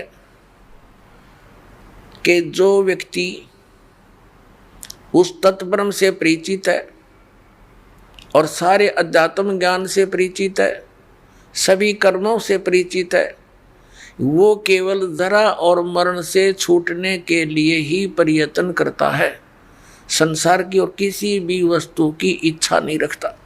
ये 7वें अध्याय के 29वें श्लोक में बताया गीता ज्ञानदाता ने, और 30 श्लोक हैं 7वें अध्याय में। फिर 8वें अध्याय के प्रथम मंत्र में श्लोक में गीता ज्ञानदाता से अर्जुन ने पूछा कि किम तत्ब्रह्म, वो तत्ब्रह्म क्या है और वो अध्यात्म ज्ञान क्या है, वो कर्म क्या है, वो तत्ब्रह्म क्या है, मुझे उसकी जानकारी दीजिए कि जिसको जानने के बाद साधक फिर यहाँ की किसी वस्तु की डिमांड नहीं रखता। 8वें अध्याय के 3 श्लोक में गीता ज्ञानदाता ने उसका उत्तर दिया है कि वो परम अक्षर ब्रह्म है, यानी गीता ज्ञानदाता से कोई अन्य समर्थ शक्ति है, वो सुप्रीम गॉड है, वो परम अक्षर ब्रह्म है। अब प्रमाण देखिएगा, ये देखिएगा अध्याय नंबर 7 का, और यहाँ 29वां श्लोक है। यहाँ संस्कृत है इसकी। जरा मरण मोक्षाय, जरा माने बुढ़ापा वृद्धावस्था, मरण मृत्यु, मोक्षाय माने मोक्ष के अर्थ, मोक्ष के लिए, उस जरा और मरण से छुटकारे के लिए माम आश्रित है, मेरे इस ज्ञान का आश्रय करके के तत्वदर्शी संत की खोज कर ले, वो बतावेंगे। उसका आश्रय करके यतनती, ये जो प्रयत्न करते हैं, जरा मेरे उस ज्ञान को आधार बनाकर तत्वदर्शी संत की खोज करके जो प्रयत्न करते हैं, किस लिए, जरा और मरण से छूटने का, ते ब्रह्म तत्विदु कृष्णम अध्यात्म कर्म च अखिलम। इसका अनुवाद देखिए। गीता ज्ञानदाता कहता जो मेरे शरण हो गए, जरा माने वृद्धावस्था, मरण से यानी मृत्यु से छूटने के लिए प्रयत्न करते हैं, यत्न करते हैं, वे पुरुष तत्ब्रह्म, तत् उस ब्रह्म को, तत् ब्रह्म को, संपूर्ण अध्यात्म को तथा संपूर्ण कर्मों को जानते हैं। अध्याय नंबर 7 के 30 मत इतना कहा है कि जो मुझे जानते हैं इस सब रूप में तो वो मुझे ही जानते हैं, आगे नहीं जानते वो। अब इसके साथ ही ये है 8वें अष्टमो अध्याय, इसके प्रथम मंत्र में अर्जुन ने पूछा किम तत्ब्रह्म, अर्जुन वाच किम तत्ब्रह्म, आपने जिस इस तत् ब्रह्म, उस ब्रह्म को, संपूर्ण अध्यात्म को, संपूर्ण कर्मों को जानते। तो यहाँ पूछा है 8वें अध्याय का प्रथम मंत्र में किम तत् ब्रह्म और किमत अध्यात्म और किम पुरुष, किम कर्म पुरुषोत्तम, अधिभूत च किम प्रोक्तम, अधिदेवम किम उच्यते। वह ब्रह्म क्या है, हे पुरुषोत्तम वह ब्रह्म क्या है। तो गीता ज्ञानदाता ने अब इसी गीता अध्याय नंबर 8 के और श्लोक नंबर 3 में कहा है वह परम अक्षर ब्रह्म है। वह परम अक्षर ब्रह्म है जो गीता ज्ञानदाता से अन्य और समर्थ है।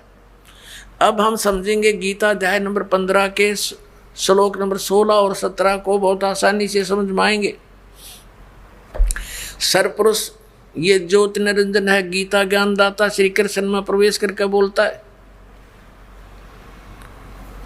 और अक्षर पुरुष है ये 7 शंख ब्रह्मांड का स्वामी, जो संसार रूपी वृक्ष का तना जानो। और मूल जो है वो परम अक्षर ब्रह्म है। अब देखिएगा गीता अध्याय नंबर 15 का श्लोक नंबर 16 और 17, ये देखिएगा। इसके नीचे से पढ़ा 16वां यहाँ श्लोक है। द्विवौ इमौ पुरुषौ लोके सरह च अक्षर है एव च। इस लोक में दिवौ माने 2, पुरुषों माने परमात्मा, वेल नोन है।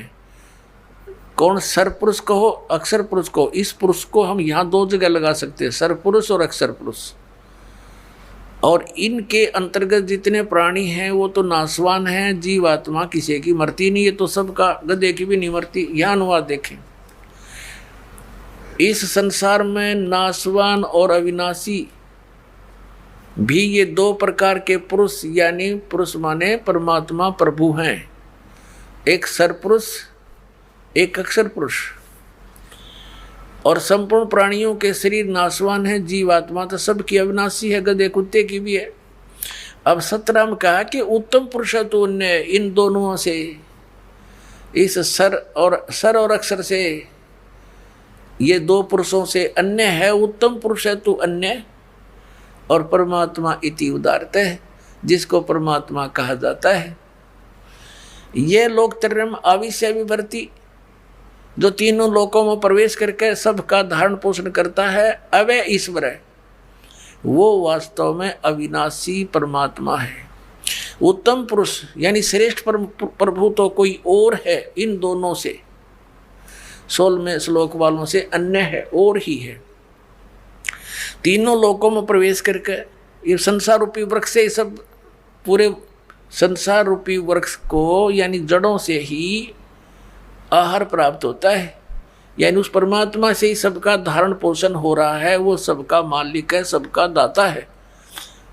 अब यहाँ फिर देखिए, उत्तम पुरुष तो अन्य ही है, जो तीनों लोकों में प्रवेश करके सबका धारण पोषण करता है। वो अविनाशी परमेश्वर परमात्मा इस प्रकार कहा गया है। अब ये विचलित कर देंगे आपको ये तत्वज्ञानहीन 15वें अध्याय के 18वें श्लोक में। अपने आत्मा ये तत्व ज्ञान है, और ये तत्व ज्ञानहीन प्राणी आपको यहाँ अड़ा देंगे कि गीता ज्ञान दाता ने 15वें अध्याय के 18वें श्लोक में बताया कि वो उत्तम पुरुष मैं ही हूँ। नहीं, यहाँ तो इसने ये कहा कि मेरे अंतर्गत जितने प्राणी हैं उनसे मैं उत्तम हूँ। इसलिए लोक वेद के आधार से यानी दंत कथाओं के आधार से मैं पुरुषोत्तम प्रसिद्ध हूँ। लेकिन उसने स्पष्ट कर दिया है 15वें अध्याय के 17वें श्लोक में कि वो तो कोई और है, उसको तो तत्वदर्शी संत बताएंगे। बस इतनी सी बात है। ये देखो, इसका यहाँ अनुवाद है गीता अध्याय नंबर 15 का और श्लोक नंबर 18। क्योंकि मैं, इसका अर्थ है यस्मात् सर अतीत है अहम अक्षरात अपि च उत्तम उत्तम, अतः अस्मि लोके वेदे, लोके वेदे माने लोक वेद में, दंत कथाओं के आधार में मैं पुरुषोत्तम प्रथित माने प्रसिद्ध हूँ। क्योंकि मैं नाशवान जड़ वर्ग क्षेत्र से तो सर्वथा अतीत हूँ और अविनाशी जीव आत्मा से भी उत्तम हूँ, इसलिए लोक और वेद में पुरुषोत्तम नाम से प्रसिद्ध हूँ। अब यहाँ इसने क्या कहा है, यदि ये और साथ में श्लोक आपको ना सुनाए जाते तो यहाँ आपकी बुद्धि नहीं सेट होती। ये कहता कि मेरे अंतर्गत जितने भी प्राणी आते हैं, क्योंकि ये केवल 21 ब्रह्मांड का स्वामी है और इसको सरपुरुष भी कहते हैं, तो ये कहता है मेरे अंतर्गत जितने प्राणी हैं वो चाहे तो नाशवान जड़ वर्ग है और चाहे अविनाशी जीवात्माएं हैं, उनसे मैं उत्तम हूँ, श्रेष्ठ हूँ। इसलिए इस दंत कथा के आधार से, लोक वेद के आधार से मैं पुरुषोत्तम प्रसिद्ध हो रहा हूँ। वास्तव में पुरुषोत्तम तो उसने बता दिया कोई और ही है। और फिर 8वें अध्याय के श्लोक नंबर 1 के उत्तर में, 8वें अध्याय के 3 श्लोक में गीता ज्ञानदाता ने स्पष्ट ही कर दिया है कि वो परम अक्षर ब्रह्म है, वो परम अक्षर ब्रह्म है। अपने आत्माओं श्रीमद् भगवद गीता अध्याय नंबर 8 के श्लोक नंबर 5 और 7 में गीता ज्ञानदाता अपने विषय में कहता है कि अर्जुन तू सब भाव में, सब समय में मेरा स्मरण कर, मुझ में भाव वाला बन और युद्ध भी कर, मुझे ही प्राप्त होगा। अब जहाँ आशा तब आशा होई, मन कर्म वचन सुमरियो सोई। अब 8वें अध्याय के 8, 9, 10 में गीता ज्ञानदाता इन 3 श्लोकों में अपने से अन्य उस परम अक्षर ब्रह्म की शरण में जाने को कह रहा है कि उसकी भक्ति करेगा तो उसको प्राप्त होगा। और अपने विषय में दूसरे अध्याय के 12वें श्लोक में, चौथे अध्याय के 5 और 9 श्लोक में, 10वें अध्याय के दूसरे श्लोक में गीता ज्ञानदाता कहता है तुम तेरे और मेरे बहुत जन्म हो चुके, तू नहीं जानता, मैं जानता। इससे सिद्ध हो गया कि गीता ज्ञानदाता भी नाशवान है और नाशवान की भक्ति करने से स्थायी मोक्ष हो नहीं सकता, जन्म मृत्यु का रोग नहीं कट सकता। अब आपको फिर दिखाते हैं श्रीमद् भगवत गीता, यही वो गीता जी है। अब हम आपको दिखाते हैं पहले गीता जी अध्याय नंबर 8 का श्लोक नंबर 13। इसमें कहा, गीता ज्ञानदाता कहता ओम इति एकाक्षरम ब्रह्म व्यवहारण माम अनुसमरण ये प्रयाति तजंदेहम स याति परमाम गतिम। माम ब्रह्म, मुझ ब्रह्म का केवल यह ओम, यह एक अक्षर है, नथिंग एल्स। मेरा तो केवल एक ओम अक्षर है और इसका उच्चारण करके सिमरण करता हुआ यह प्रयाति तो जंदेहम, जो शरीर छोड़कर जाता है अर्थात अंतिम समय तक उसी का सिमरण करता हुआ देह त्यागता है, सयाति परमाम गतिम, वह इस ओम अक्षर के जाप से मिलने वाली परम गति, वह है इस ओम जाप से मिलने वाली परम गति को प्राप्त होता है। सब प्राणियों के, ये तो वैसे यहाँ से शुरू होता है, इसका अनुवाद 12 और 13 का इकट्ठा कर रखा है इन्होंने। जो पुरुष ओम ओम इस एक अक्षर रूप ब्रह्म को, इन अनुवाद गलत करने का ठेका ले रखा था। इस एक अक्षर नहीं, एक अक्षर मुझ ब्रह्म का एक अक्षर सुमन करता हुआ मुझ निर्गुण ब्रह्म का चिंतन करता हुआ शरीर त्याग कर जाता है, वह पुरुष परम गति को प्राप्त होता है। अब ये यहाँ क्या कहना चाह रहा गीता ज्ञानदाता कि मेरा तो एक ओम अक्षर है और जो इसका सिमरण करता हुआ शरीर छोड़कर जाएगा, इस ओम से मिलने वाली परम गति वो क्या है, वो ब्रह्म लोक है। और ब्रह्मलोक में गए हुए प्राणी भी पुनरावृत्ति में है। गीता जी अध्याय 8 के श्लोक नंबर 16 में स्पष्ट किया, देखिएगा, ये 16वां श्लोक है ये। हे अर्जुन, ब्रह्मलोक पर्यंत सब लोग पुनरावृत्ति में है, पुनरावृत्ति है। अब इस सटार को इन्होंने यहाँ देकर कंसेप्ट क्लियर किया है, अर्थात जिनको प्राप्त होकर पीछे संसार में आना पड़े ऐसे, इसलिए पुनरावृत्ति कहा है। यानी ब्रह्मलोक में गए हुए प्राणी भी फिर लौटकर आते हैं।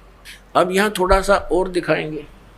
पुण्यात्माओं, हम पेट के लिए, निर्वाह के लिए 15-16 वर्ष पढ़ते हैं और क्या मिलता है? 2 टूक। और जब भगवान प्रसन्न हो गया तो सब कुछ देगा आपको। इस आत्म कल्याण के चैप्टर को हमने क्लोज करके तो रखा है, और कोई स्टार्ट करता है तो ये अज्ञानी बैठे जगह जगह ठग, इनको कख पता नहीं, मूर्ख बना रखा पूरे विश्व को। तो दास चाहता है कि आप स्वयं समझें, तब हमारी जड़ता हटेगी और तब हम इनसे दूर हटेंगे। नकलियों से इन्होंने बैठा दिया, हमारे दादे और परदादों का सारे भूत बनवा दिए, कोई गधे कुत्ते की योनि में गए, काल के मुंह में डाल दिए। तो इस तत्व ज्ञान को आप स्वयं समझो और फिर देखना। कोई बात है यार, सदग्रंथ हमारे पास है, हम एजुकेटेड हैं। उनका कुछ से सींग लाग रहे थे जो इन पढ़ा करते, गलत बताया करते, हमें उनको विद्वान मानने बैठे थे। तो इसके समझने के लिए हमें थोड़ा समय चाहिएगा। अब जैसे देवी भागवत में, देवी पुराण में देवी जी उस हिमालय राजा को ज्ञान दे रही है और उसको बता रही है कि तू सब पूजाएं छोड़ दे, मेरी पूजा भी मत करना यदि तुझे आत्म कल्याण चाहिए। अब जितना इसको ज्ञान था कि कैसे आत्म कल्याण कितना मानती थी, तो बताया कि उस ब्रह्म की केवल ब्रह्म का एक मंत्र है और उसका जाप करता कर तू तेरा कल्याण होगा, और जो वो ब्रह्म लोक में रहता है वहां चला जाएगा। देखिएगा, यह देखिएगा देवी भागवत, यह गीता प्रेस गोरखपुर से प्रकाशित है। संक्षिप्त देवी भागवत यानी देवी पुराण, संपादक हनुमान प्रसाद पोदार, चिमन लाल गोस्वामी।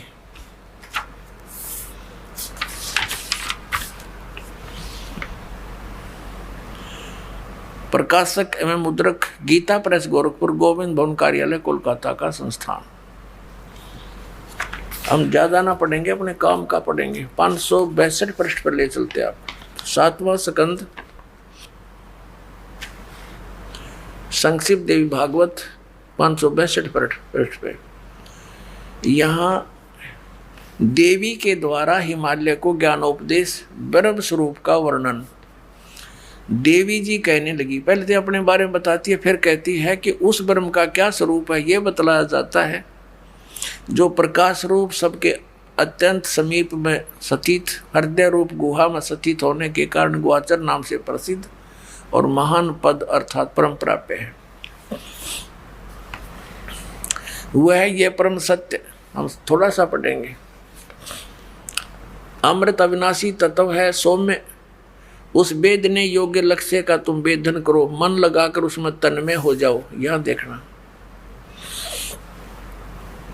उस एकमात्र परमात्मा को जाने, दूसरी सब बातों को छोड़ दे। यानी सबकी पूजा, इवन अपनी पूजा को भी छोड़ने को कह रही है देवी जी। यही अमृत रूप परमात्मा के पास पहुंचाने वाला पुल है। संसार समुद्र से पार होकर अमृत स्वरूप परमात्मा को प्राप्त कराने का सुलभ साधन है। इस आत्मा का ओम के जप के साथ ध्यान करो, ओम नाम जाप करो उसका। इससे अज्ञान में अंधकार से सर्वथा परे और संसार समुद्र से उस पार जो ब्रह्म है उसको पा जाओगे। ओम के नाम से ब्रह्म प्राप्ति होगी, तुम्हारा कल्याण हो। और वो ब्रह्म कहाँ रहता है? वह यह सबका आत्मा ब्रह्म, ब्रह्मलोक रूप दिव्य आकाश में स्थित है। वह ब्रह्मलोक में रहता है और ओम के नाम से तुम उस ब्रह्म को प्राप्त हो जाओगे, पा जाओगे। वो कहाँ रहता है? ब्रह्मलोक में। अब क्या सिद्ध हुआ कि ओम नाम के जाप करने से कौन सी परम गति है, ब्रह्मलोक प्राप्ति है। श्रीमद् भगवद गीता अध्याय नंबर 8 के श्लोक नंबर 16 ने स्पष्ट कर दिया है कि वहां गए हुए भी जन्म मृत्यु में रहेंगे, पुनः लौट कर आएंगे। अब हम फिर आते हैं दोबारा श्रीमद् भगवद गीता पर, देखिएगा। अब ये स्पष्ट हो गया श्रीमद् भगवद गीता अध्याय नंबर 8 में के मंत्र नंबर 13 में इसने स्पष्ट कर दिया है कि ओम इति एकाक्षरम ब्रह्म व्यवहारण माम अनुस्मरण यह प्रयाति तदन देहम स याति परमाम गतिम। माम ब्रह्म, मुझ ब्रह्म का यह एक अक्षर, ओनली वन मंत्र ओम है। माम ब्रह्म, माम ब्रह्म माने मुझ ब्रह्म का, ओम इति एक अक्षरम, केवल यह एक अक्षर है, नथिंग एल्स। और व्यवहारण माने उच्चारण करके श्रवण करता हुआ, यह प्रयाति तदन देहम स याति परमाम गतिम। यहाँ से शुरुआत किया अनुवाद का। जो पुरुष ओम इस एक अक्षर रूप ब्रह्म को उच्चारण करके करता हुआ मुझ निर्गुण ब्रह्म का सेवन करता हुआ शरीर को त्याग कर जाता है, वह पुरुष परम गति को प्राप्त होता है। कौन सी परम गति को? यह कंसेप्ट क्लियर कर दिया श्री देवी जी ने कि ओम नाम का जाप करो, ब्रह्म को उद्देश्य रखो और कहाँ पहुँच जाओगे? ब्रह्म को पाओगे। कहाँ रहता ब्रह्म लोक में? 8वें अध्याय के 16वें श्लोक में गीता के अंदर स्पष्ट कर दिया है कि ब्रह्मलोक पर्यंत सभी पुनरावृत्ति में सभी लोग वहां गए प्राणी भी जन्म मृत्यु में आते। अब आपको दिखाते हैं गीता जी अध्याय नंबर 8 के श्लोक नंबर 5, 6, 7, 8, 9, 10। 5 और 7 में तो गीता ज्ञान दाता अपने विषय में कह रहा है। 8वें अध्याय के 6ठे श्लोक में इतना कहा है, जहाँ आशा ता बासा होई, मन कर्म वचन सुमरियो सोई। जिसके अंदर आशा लगाकर तुम जाप करते रहोगे आजीवन, अंत में उसी को प्राप्त होगे। अब देखना अध्याय नंबर 8 का अब श्लोक नंबर हम 5 पढ़ेंगे। अब हमने ये भी पढ़ दिया था, अब थोड़ा सा फिर रिमाइंड कराते हैं, भूल गए होंगे। 8वें अध्याय के प्रथम मंत्र में गीता ज्ञान दाता से अर्जुन ने पूछा किम तत्परम। आपने 7वें अध्याय के 29वें श्लोक में जिस तत्परम को तत् ब्रह्म, उस ब्रह्म को, संपूर्ण अध्यात्म को, संपूर्ण कर्मों को जानते हैं, वो जो मेरे शरण होकर जरा और मरण से छूटने के लिए प्रयत्न करते हैं, वे पुरुष तत् ब्रह्म को और अर्थात उस ब्रह्म को, संपूर्ण अध्यात्म को, कर्मों को जानते हैं। यहाँ अर्जुन ने पूछा था 8वें अध्याय का प्रथम मंत्र में किम तत्परम। इस गीता ज्ञानदाता ने 8वें अध्याय के 3रे श्लोक में, 8वें अध्याय के ये 3रे श्लोक में उत्तर दिया, वह परम अक्षर ब्रह्म है। अब हम 8वें अध्याय के ये 5वें श्लोक में कहता है, जो पुरुष अंत काल में भी मुझ को ही सुमन करता हुआ शरीर को त्याग कर जाता है, वह मद भावम यानी मेरे भाव को प्राप्त होता है, मेरे में भावित रहता है। इसका अर्थ ये है, ये गलत लिखा है, इससे इसमें कुछ भी संशय नहीं। और 6ठे में ये बताया है कि ये नियम है, यम माने ये नियम है। ये देखना अब हम 6ठा पढ़ रहे। कुंती पुत्र मनुष्य अंत काल में जिस भी भाव को समन करता हुआ शरीर का त्याग करता है, उसको ही प्राप्त होता है। सदा उसी भाव से भावित रहता, तद्भाव भावती, तद्भावम तद्भाव भावती। ये क्या बताया है कि जो अंत में उसी जिसके आस्था रहेगी उसी को प्राप्त होगा, जहाँ साता वासा हुई। और यहाँ 7वें में कहा है कि इसलिए सब प्रकार से सब समय में मेरा स्मरण कर, अनुस्मर मेरा स्मरण कर और युद्ध भी कर, मुझ में अर्पण किए हुए मन बुद्धि युक्त होकर तो निसंदेह मुझे प्राप्त होगा। अब 8वें में फिर क्या कहा है कि यदि अब अभ्यास योग युक्तेन चेतसा, यहाँ देख रहे हैं इनके अनुवाद ही निगाह पढ़ते हैं। हे पार्थ, ये नियम तो पहले वाले में था। हे पार्थ, परमेश्वर के ध्यान के अभ्यास रूप योग से युक्त दूसरी ओर न जाने वाले चित्त से, यानी उस परम अक्षर ब्रह्म के, हे पार्थ, ये नियम है कि परमेश्वर के ध्यान के अभ्यास रूप योग से युक्त दूसरी ओर न जाने वाले चित्त से निरंतर चिंतन करता हुआ मनुष्य परम दिव्य पुरुष यानी परम अक्षर ब्रह्म को, उस परम प्रकाश रूप दिव्य पुरुष परमेश्वर को ही प्राप्त होता है ना। उससे दूसरा हो गया गीता ज्ञानदाता से। और 9वें फेर कहा है, इसमें स्पष्ट भी किया है कवियम पुराणम, पर इसको अभी छेड़ेंगे नहीं, लंबा चैप्टर बन जाएगा। कवि का अर्थ बाद में देखेंगे। जो पुरुष सर्वज्ञ अनादि सबके नियंत्ता, सूक्ष्म से अति सूक्ष्म यानी सबके नियंत्ता, गीता से ज्ञानदाता से अन्य है, वो सबका मालिक और सबके धारण पोषण करने वाला, वो मूल जड़ रूपी परमात्मा अचिंत स्वरूप और आदित्य वर्णम सूर्य की सदृश प्रकाश रूप नित्य चेतन, आदित्य वर्ण माने सूर्य की तरह तेजों में है, उसका प्रकाश में शरीर है भगवान का। अविद्या से अति परे, अविद्या से अति परे शुद्ध सच्चिदानंद घन ब्रह्म परमेश्वर का स्मरण करता है जो व्यक्ति। अब हम 8वें अध्याय का 10वां श्लोक पढ़ रहे हैं। 9, 8, 9 हमने पढ़ लिया, जिसमें गीता ज्ञानदाता किसी अन्य परम अक्षर ब्रह्म की महिमा बता रहा है। उसकी भक्ति करता हुआ वह भक्ति युक्त पुरुष अंत काल में योग बल से, योग बल माने भक्ति की शक्ति से, बरकुटी के मध्यम में प्राणों को अच्छी प्रकार स्थापित करके फिर निश्चल मन से स्मरण करता हुआ उस दिव्य परम पुरुष को, उस परम अक्षर ब्रह्म को ही प्राप्त होता है।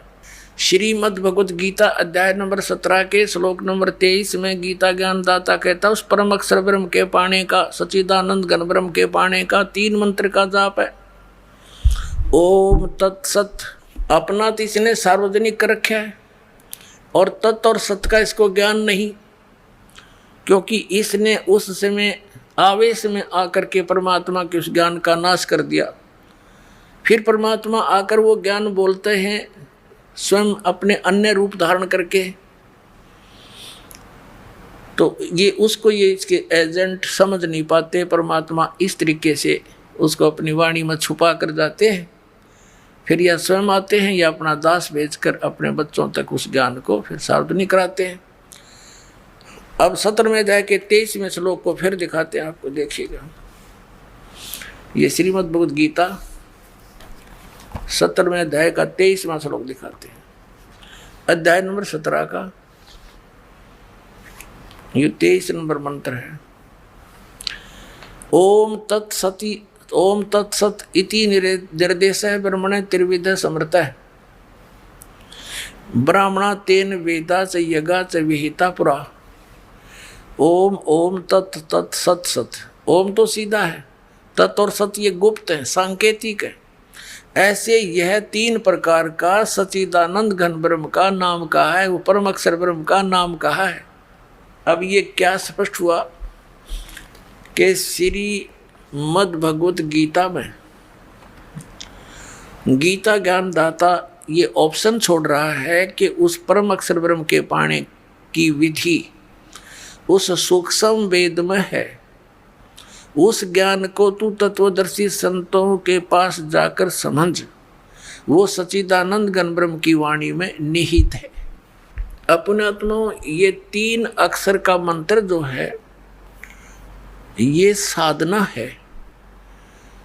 अब क्या है, जैसे हमारा जो इष्ट है वो तो परमात्मा सतपुरुष कबीर साहब है, हमारे इष्ट देव अनंत कोट ब्रह्मांड के रचनहार कुल के मालिक ये कबीर साहब, कबीर देव, कबीर परमेश्वर जी हैं, जो बनारस में काशी शहर में एक जुलाहे की भूमिका करके तत्व ज्ञान का प्रचार करके अपनी समर्थता का प्रमाण दे करके सह शरीर आए थे, सह शरीर चले गए थे। ये हमारे पूज्य इष्ट देव हैं। अब जैसे हमें जल की महिमा का पता है और जल प्राप्त करने के लिए हमने जो भी साधन अपनाने पड़ेंगे, जो साधना करेंगे, वो तो मजदूरी है, वो साधना है। और उद्देश्य क्या है? वो जल प्राप्ति है, वो हमारा उद्देश्य है। तो जो साधना में हम औजार प्रयोग करेंगे वो हमारे उपास्य नहीं है, वो साध्य नहीं है, वो साधना है। हमारे जो प्राप्ति वो जल है, हमारा उद्देश्य जल प्राप्ति है। तो जैसे इस ओम और तत् सत ये 3 मंत्र का जाप है, हमने उस परम अक्षर ब्रह्म को पाना है। उस गीता जी अध्याय नंबर 18 के श्लोक नंबर 62 में गीता ज्ञानदाता कहता कि अर्जुन तू सर्वभाव से उस परमेश्वर की शरण में जा, उसकी कृपा से ही तू परम शांति को और सनातन परम धाम को प्राप्त होगा। इससे सिद्ध हो गया कि गीता ज्ञानदाता से अन्य वो परम अक्षर ब्रह्म है, उसकी शरण में जाने से परम शांति को और सनातन परम धाम जो कभी नष्ट न होने वाला शाश्वत स्थान सतलोक प्राप्त होगा। और गीता ज्ञानदाता ने अपने विषय में बता दिया, मेरे और तेरे अर्जुन, चौथे अध्याय के 5 और 9 में गीता जी में श्लोक में, और दूसरे अध्याय के 12 में, 10वें अध्याय के दूसरे श्लोक में, अर्जुन तेरे और मेरे बहुत जन्म हो चुके हैं, तो नहीं जानता मैं जानता। अब इसलिए इसने 18वें अध्याय के 62वें श्लोक में कहा कि सर्वभाव से तू उस परमेश्वर की शरण में जा, उसकी कृपा से तू परम शांति और सनातन परम धाम को प्राप्त होगा। गीता जी अध्याय नंबर 15 के श्लोक नंबर 4 में स्पष्ट हो गया कि तत्वदर्शी संत की प्राप्ति के उपरांत परमेश्वर के उस परम पद की खोज करनी चाहिए, जहाँ जाने के बाद साधक फिर लौटकर कभी संसार में नहीं आते। अकेले ओम नाम का जाप करने से इसने बता दिया क्या बेनिफिट होगा। 8वें अध्याय के 13वें श्लोक में कि इसका सेवन करेगा तो परम गति को प्राप्त होगा। ओम नाम से होने वाली वो श्री देवी भागवत में और 8वें अध्याय के 13वें श्लोक में श्रीमद् भगवद गीता ने स्पष्ट कर दिया कि वो ब्रह्मलोक में को जाएगा, वहाँ ब्रह्मलोक की ब्रह्म की साधना है, और वहाँ गए हुए प्राणी भी लौट कर आते हैं, जन्म मृत्यु होती रहती है। अब वो साधना कौन सी है? जो परम अक्षर ब्रह्म की प्राप्ति होगी, शाश्वत स्थान प्राप्त होगा, जहाँ जाने के बाद फिर लौट कर कभी वापस नहीं आएंगे। वो साधना है जो दास आपको देता है, और उसका संकेत इन पवित्र सदग्रंथों में आपको दिखा दिया। अब 17वें अध्याय के 23वें श्लोक में श्रीमद् भगवद गीता में 3 मंत्र बता दिए, ओम तत्सत। ओम और तत् ये 2 अक्षर का मिलकर एक सतनाम बनता है। ओम तो सार्वजनिक है, तत् ये सांकेतिक है। परमात्मा ने कहा था कि हमने जो मूल ज्ञान है वो अभी गुप्त रखा हुआ है, और जब लग ये पिछली पीढ़ी का समय नहीं आएगा तब तक हम इसको सार्वजनिक नहीं करेंगे। नहीं तो इन काल के द्वारा चलाए गए पंथों के पंथियों, इन गुरुओं के हाथ लग जाएगा ये मंत्र, तो ये भी वही नाम देने लग जाएंगे, और फिर वो अधिकारी होंगे नहीं, और फिर हमसे कोई परिचित हो नहीं सकेगा। अधिकारी के बिना प्राप्त इस नाम की प्राप्ति का भी कोई लाभ नहीं। अनधिकारी से प्राप्त करके जाप करना व्यर्थ है। तो इसलिए इसको गुप्त रखा था। अब ये 2 अक्षर का मंत्र है, इसमें एक तत् है, एक ओम है। ये 2 अक्षर का मंत्र सतनाम है। अब इसका कितना काम है? जैसे हमने जल प्राप्ति करनी है तो बोकी लगाई जाती है हैंडपंप लगाने के लिए। जल प्राप्त करने के लिए जमीन से हैंडपंप लगाना होता है। हैंडपंप हमारा पूज्य नहीं है, वो तो साधना है, हथियार हैं, औजार हैं, जल प्राप्ति के इंस्ट्रूमेंट हैं। तो ये ओम तत्सत जो मंत्र हैं ये इंस्ट्रूमेंट है, ये औजार हैं उस सतलोक में जाने के, उस सतपुरुष के पाने के। तो ये हमारे पूज्य नहीं है, ये मंत्र हमारे पूज्य नहीं है। और ये बुरे भी नहीं है, क्योंकि इनसे हमें भगवान मिलेगा, हमें जल मिलेगा। तो ओम और तत् का काम है श्वास उश्वास का सिमरण करना पड़ता है। एक मंत्र को बाहर छोड़ना है, एक को अंदर लेना है। तो ये समझो जैसे हम बोकी लगाते हैं पृथ्वी पर, पृथ्वी के अंदर उसको खोदते हैं, बोकी होती है लोहे की पाइप सी, और उसको मारते हैं नीचे, तीखी होती है आगे से वो, और उसमें मिट्टी भरती चली जाती है, मिट्टी को बाहर निकाल देते हैं, फिर उसको फिर मारते हैं। तो वो फिर साथ के साथ उसमें पाइप भी डाउन करते जाते हैं, लोअर करते रहते हैं। तो वो बोकी और पाइप का काम है वो जल तक पहुंच जाना। जल प्राप्ति नहीं करवा सकती बोकी और वो पाइप। जल प्राप्ति के लिए हैंड पंप लगाना पड़ेगा उसके ऊपर, फिर वो हैंड पंप हिलाना पड़ेगा, तब वो जल मिलता है। ऐसे ओम और तत् ये 2 अक्षर का मंत्र तो समझो बोकी मारनी है श्वास उश्वास से। और जब कारीगर यानी मैकेनिक मिस्त्री हैंड पंप लाने वाला ये देख लेगा कि अब हैंड पंप बांधने का लगाने का समय आ गया है, जब जल मिलेगा, तो वो तभी उस पे हैंड पंप लगाता, नहीं तो कहता रहता है वो की ओर मारो और लगाओ, लगे रहो। तो पुण्यात्माओं, जिस समय आपका इस सतनाम की भक्ति की कमाई, आपकी भक्ति की कमाई जब सही हो जाएगी, उस समय सारनाम दिया जाएगा। ये सारनाम समझो हैंड पंप है, और हैंड पंप का भी फिर सिमरण करना है, उसकी मजदूरी करनी है, उसकी साधना करनी है, तब वो जल मिलेगा। तो ये तीनों मंत्र, आदि नाम भी कहते हैं सार नाम को, आदि नाम, और सतनाम को कहते हैं 2 अक्षर का, ये ओम और एक तत्।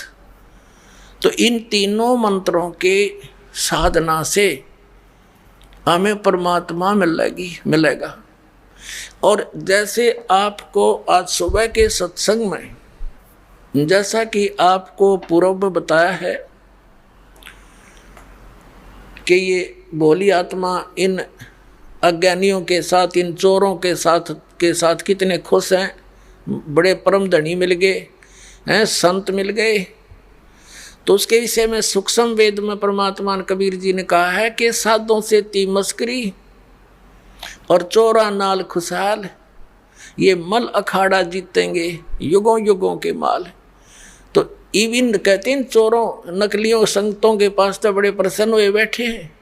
और जब से इस दास ने ये मार्ग स्टार्ट किया परमेश्वर की आज्ञा से, उसी दिन से संघर्ष का सामना करना पड़ रहा है। क्रोथा कांड इसी कारण से करवा दिया अज्ञानी दुष्ट लोगों ने।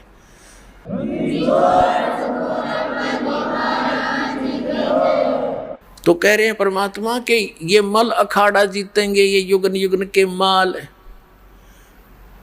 क्योंकि आप पिछले जन्म जन्मांतर से भक्ति करते हुए आ रहे हो, और उनके अंदर विशेष कसक रहती है भगवान की।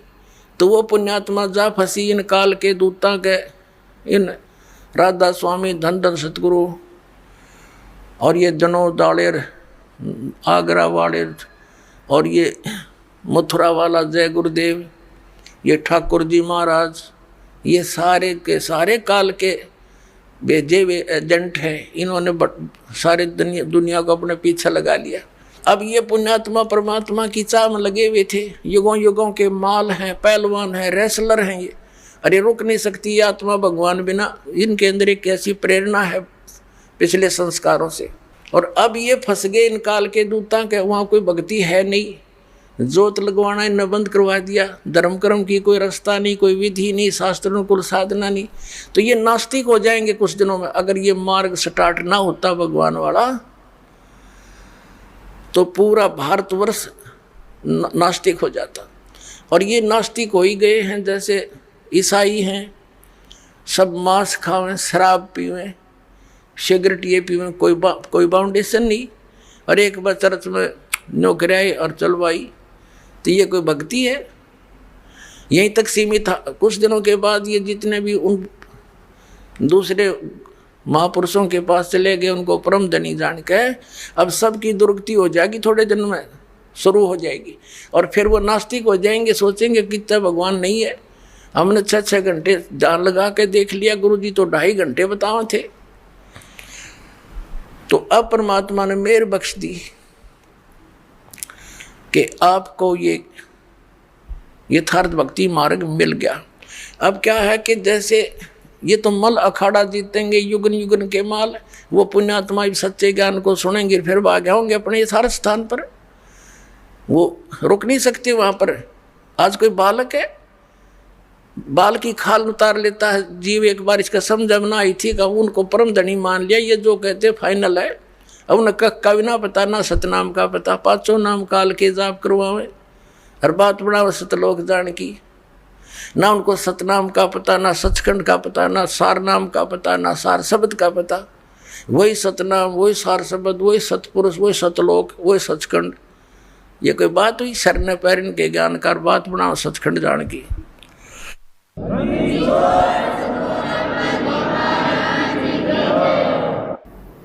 अपनात्मा परमात्मा के पाने का ये 3 मंत्र का साधन है। इस 3 मंत्र के जाप का समर्थन श्रीमद् भगवद गीता हमारे पवित्र सदग्रंथ ने भी संकेत कर दिया। और फिर जो हम आपको प्रथम मंत्र देते हैं, ये कंप्लीट जो ज्ञान है, कंप्लीट कोर्स, ये सच्चिदानंद घन ब्रह्म की वाणी कबीर वाणी में है, परमात्मा की वाणी में है। उसमें सारा कुछ लिखा हुआ है इन सब कमलों के बारे में। चक्र जो हमारे रीढ़ की हड्डी के अंदर की तरफ, ये मूल कमल, स्वाद चक्र, नाभि कमल, हृदय कमल, कंठ कमल और ऊपर त्रिकुटी कमल, ये सभी के जाप मंत्र उस सूक्ष्म वेद में है। और बाकी ये वो तीन मंत्र भी उसमें अलग से हैं, बिल्कुल उसमें तो कंप्लीट ही है। और उनमें से इन महापुरुषों ने भी, जिनको हम मोक्ष प्राप्त मानते हैं, जैसे आदरणीय धर्मदास साहिब जी, आदरणीय मुल्कदास साहिब जी, आदरणीय दादू साहिब जी, आदरणीय गरीबदास साहिब जी, आदरणीय नानक साहिब जी, आदरणीय गीसा दास साहिब जी। आदरणीय गरीबदास साहिब जी गांव छुड़ानी, जिला जदर, हरियाणा वाले। और आदरणीय नानक साहिब जी ये सिख धर्म के प्रवर्तक। आदरणीय गीसा दास साहिब जी गांव खेखड़ा, जिला मेरठ, उत्तर प्रदेश वाले। तो जितने भी ये पंथ परमात्मा के सतलोक की महिमा गाने वाले हैं, ये आदरणीय नानक साहिब जी की वाणी को विशेष रूप से मानते हैं। अब उन वाणियों में क्या लिखा है? 5 नामों का जिक्र है, लेकिन गुरु ग्रंथ साहिब के अंदर वो 5 नाम ओपन नहीं है, क्योंकि जिस वाणी में वो कंप्लीट ओपन थे, कंप्लीट था, वो कंप्लीट ज्ञान था, वो प्राण संगली थी, तो उसको पूर्ण रूप से उजागर नहीं किया गया और न ही गुरु ग्रंथ साहिब में उसका योग किया गया। किस लिए नहीं किया गया? क्योंकि उसके अंदर वो कंप्लीट कोरस है, कोरस था, जिसमें 2 अक्षर का नाम, ये सतनाम भी था। एक घटना हुई थी। अब पुणात्मा, ये तो सदग्रंथों से आपको दिखा दिया, 3 मंत्र के जाप से बात बनेगी। अब उन महापुरुषों ने जिन्होंने परमात्मा के कौन से मंत्र का जाप किया, वो भी आपके रूबरू कराते हैं। आपका आज सुबह का जो सत्संग में कंसेप्ट शुरू हुआ था, वो 2 घंटे में समाप्त नहीं हो सका। अब समापन होगा उसका 4 घंटों में, इसलिए दोपहर को वो कंसेप्ट क्लियर बीच में छोड़ दिया था। अब इसको पूरा किया जा रहा। अपने आत्मा परमात्मा ने कहा था, धर्मदास मोरी लाख दवाई, ये सार शब्द कहीं बार न जाई, सार शब्द बार जो पढ़ी, बिचली पीढ़ी हंस नीतर ही। फिर क्या बताया था कि इस सतनाम को भी सार्वजनिक नहीं करना। और परमात्मा ने क्या बताया है कि सो हम शब्द हम जग में लाए, और फिर सार शब्द तो हमने कति गुप्त छुपाए। ये जो अन्य पंथों के पंथी सोहम नाम भी साथ में ये कहीं की ईंट कहीं का रोड़ा बना करके उसका प्रयोग करते हैं, कहते हैं किसी भी 52 अक्षर के अंदर लिपिबद्ध किसी भी ग्रंथ में कबीर परमेश्वर से पहले इस सोहम अक्षर की जानकारी नहीं थी, लिखा नहीं था कहीं पर। तो परमात्मा कहते सोहम शब्द हम जग में लाए, फिर भी सार शब्द हमने गुप्त छुपाए। गरीबदास साहिब जी को परमात्मा मिले, जैसा कि आपको दोपहर सुबह के सत्संग में सुना था। गरीबदास साहिब जी को परमात्मा मिले, सचखंड लेकर गए, वापस छोड़े, अपनी आंखों देखी, उस पूरा विवरण बताया। तो क्या बताया कि नामा छिपा ओम तारी, पीछे सोहम भेद बिचारी, सार शब्द पाया जद लोई, आवागमन बहुर न होई। नामदेव नाम के एक महापुरुष छिपा जाति में हुए।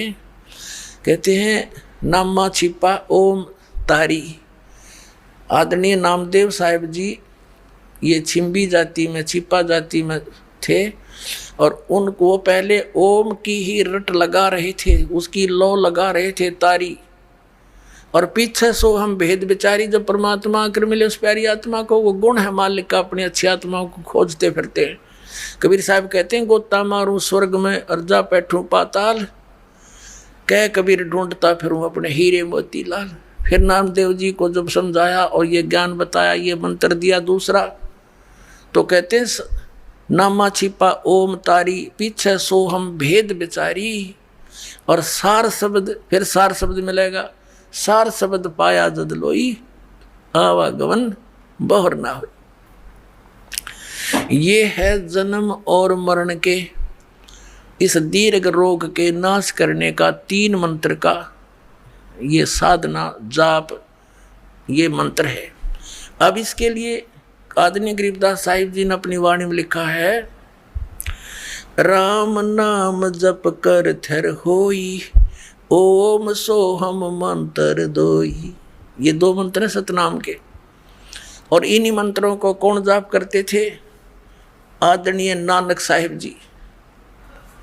अपने आत्माओं, जिन महापुरुषों के ये गुण गाते हैं कि वो पार हो गए, और वो ये कहा करते कि गुरु ग्रंथ साहिब में 5 शब्दों की धुनकार धुन सुने, ये कोई बात है? वो शब्द अलग हैं, वो मंत्र न्यारे हैं, उनसे प्रकट होने वाली धुन, इस शरीर में तो असंख्य धुन है। कबीर साहब ने कहा कि अंड और पिंड के पार सो देश हमारा है। गरीबदास साहिब जी ने कहा कि वो शब्दों की जो वास्तविक धुन है, जो उस सतलोक में जो धुन हो रही है, वो इसके पार है कोई हैरे परले पार का जो भेद कहे उस धुन, उस जनकार का। ये नकली है, इसके अंदर जो सुनता है सारा काल ने अपनी माया के द्वारा दुर्गा से ये नकली लोग, नकली धुन इस शरीर के अंदर प्रकट करवा रखी, उसकी नकल करके सतलोक की। इनको जो भी पिंड में सुनते हैं, अंड, ये पिंड और अंड एक ही है, ये 3 बनाए बैठे, अंड पिंड और ब्रह्मांड, ये 3 है। अरे तरह के जब भैया अज्ञानियों, अब आपको दिखाते हैं आदरणीय नानक साहिब जी ने क्या जाप किया। एक समय मर्दाना और बाला 2 सेवक से उनके साथ रहा करते थे। उन्होंने प्रार्थना की कि हे गुरुदेव, हमें एक बार श्रीलंका की सैर करा दो। नानक साहिब जी ने कहा कि आंखें बंद करो। आंखें बंद करके खोली तो समुद्र के किनारे खड़े थे। नानक साहिब जी ने कहा कि मेरे पीछे पीछे आ जाओ, जल के ऊपर चलेंगे जैसे पृथ्वी पर चलते हैं, और तुम वाहेगुरु वाहेगुरु कहते रहना। अब वो दोनों वाहेगुरु वाहेगुरु करते हुए चल पड़े। नानक साहिब जी वो 2 अक्षर का मंत्र उच्चारण करके जाप सुमन करते जा रहे थे। मर्दाना ने सोचा गुरुजी तो ये 2 अक्षर का मंत्र जाप कर रहे हैं, मैं भी क्यों ना यही मंत्र करूं। तो उसने 2 अक्षर का मंत्र जाप शुरू किया, वो लगा डूबने। तब नानक साहिब जी ने कहा कि मर्दाना, गुरु की आज्ञा की अवहेलना करने से ये दंड लगता है, तो वही मंत्र कर जो मैंने बोला है। तो फिर वो वाहेगुरु कहने लगा, फिर उसी तरह जल के ऊपर थल की तरह चलने लगा।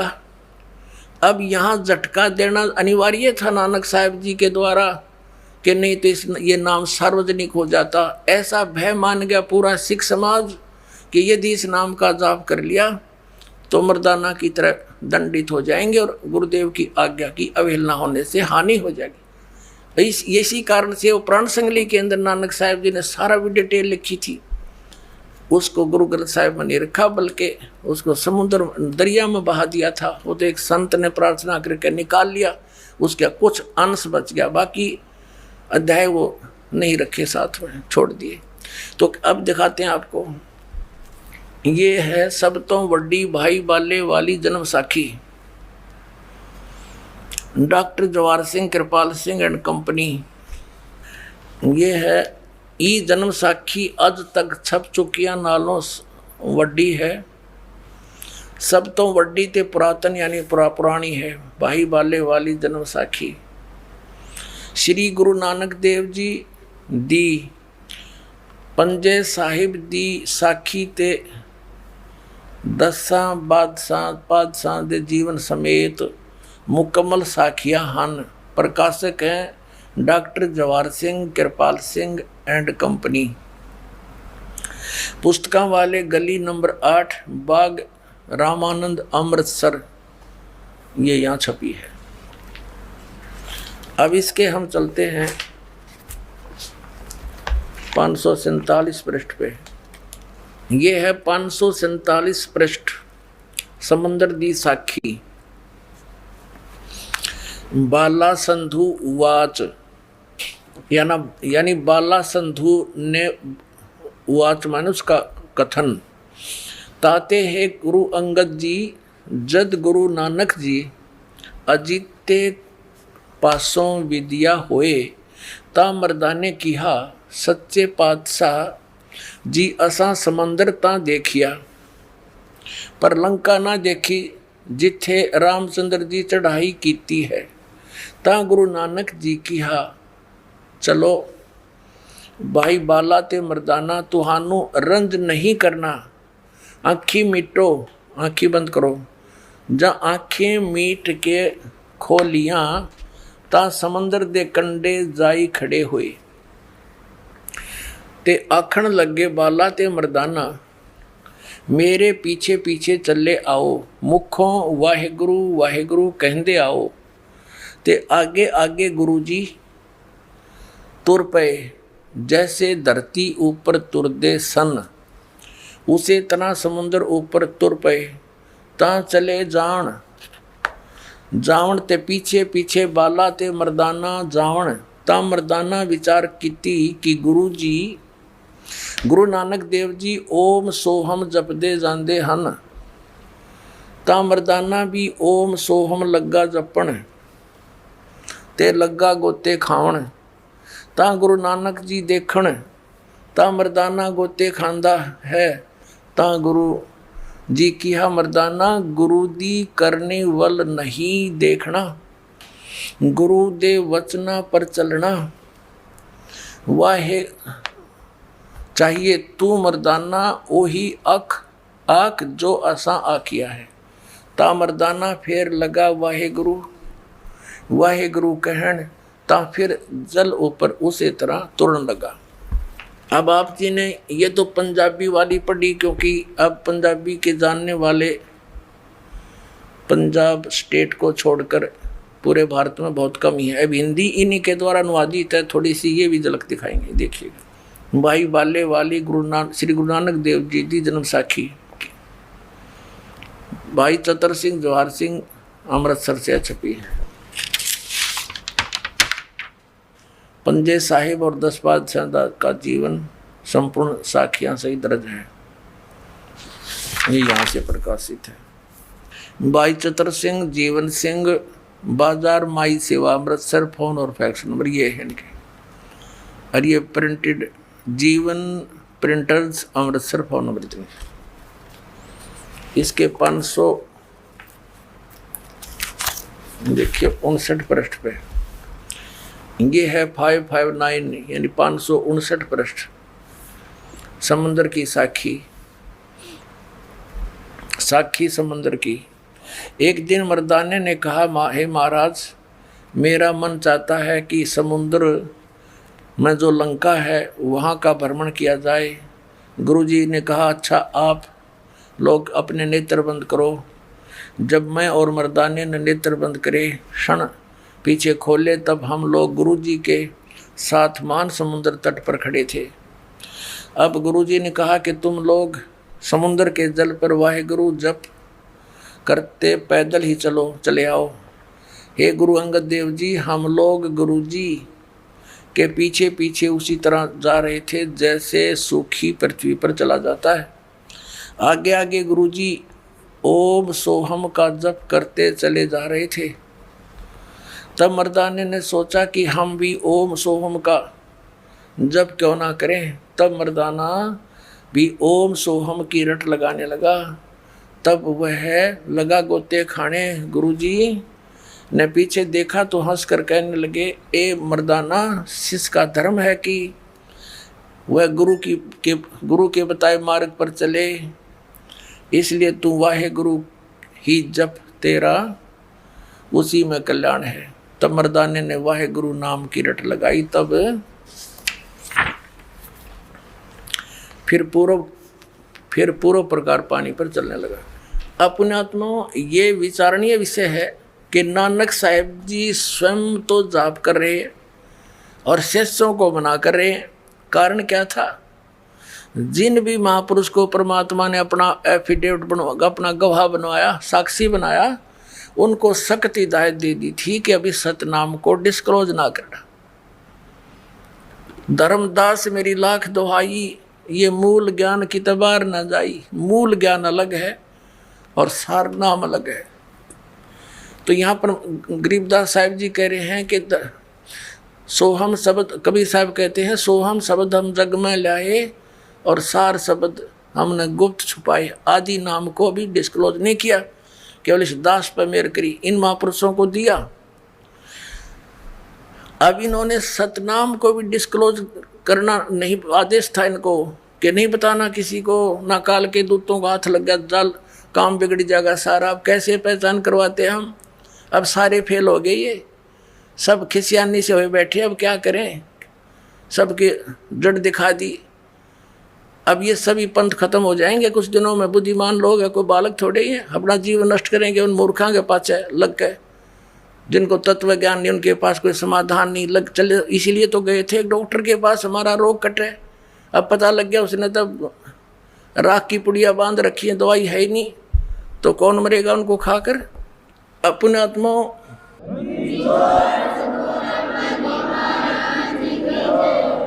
एक थोड़ा सा प्रमाण और दिखाते हैं कि नानक साहिब जी को परमात्मा का आदेश था कि अभी इसको कतई नहीं बताना। ये इसी जन्म साखी में आपको प्रमाणित करते हैं। अब इसके अंदर एक साखी सचखंड की चली है, साखी सचखंड की। एक बार नानक साहिब जी, इसमें लिखा है कि सचखंड में गए और वहाँ निराकार बैठा था।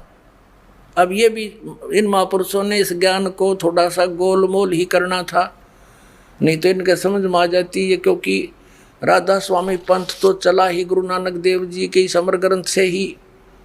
वो शिवदयाल जी की वाणी पढ़ा करता, इसका समझ अब ना ये कहानी के 5 नाम धुन धुन सुन दी, उसमें 5 नाम तंत्र धुनकार धुन। और फिर कबीर साहब की वाणी से ले लिए, करने नो दीदार महल में प्यारा है। और उससे भी अज्ञानी ने वो सारे नकली छांट लिए जो कति काम के नहीं। इसके उसके अंदर तो और भी ओरिजिनल मंत्र भी हैं, वो नहीं समझ में आए, वो मूल ज्ञान है मालिक का। तो वहाँ जब इन्होंने नानक साहिब जी की वाणी को गहराई से समझना कि सतलोक में परमात्मा निराकार नहीं है, वो तेजों में लोक है, वो सौ प्रकाशित सतलोक है, और परमात्मा भी सौ प्रकाशित है। उसका शरीर है, मनुष्य दृश्य है, और वो तख्त पर बैठा है।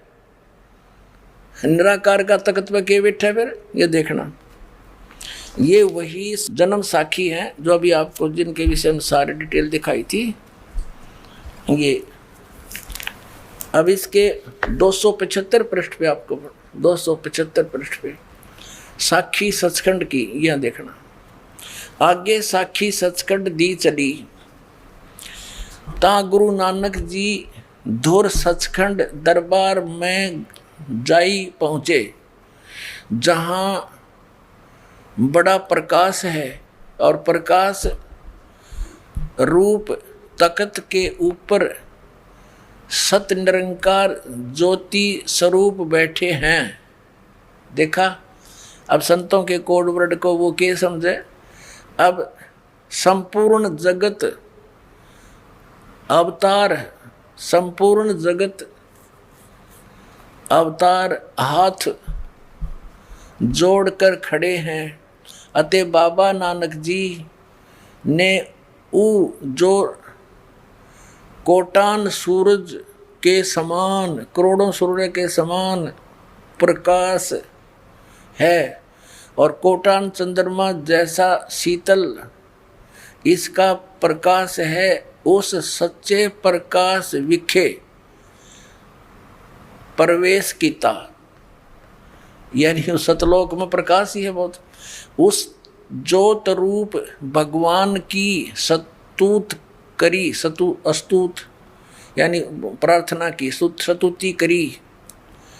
अतः आगे उस सत स्वरूप निरंकार विष्णु जी विराजमान है।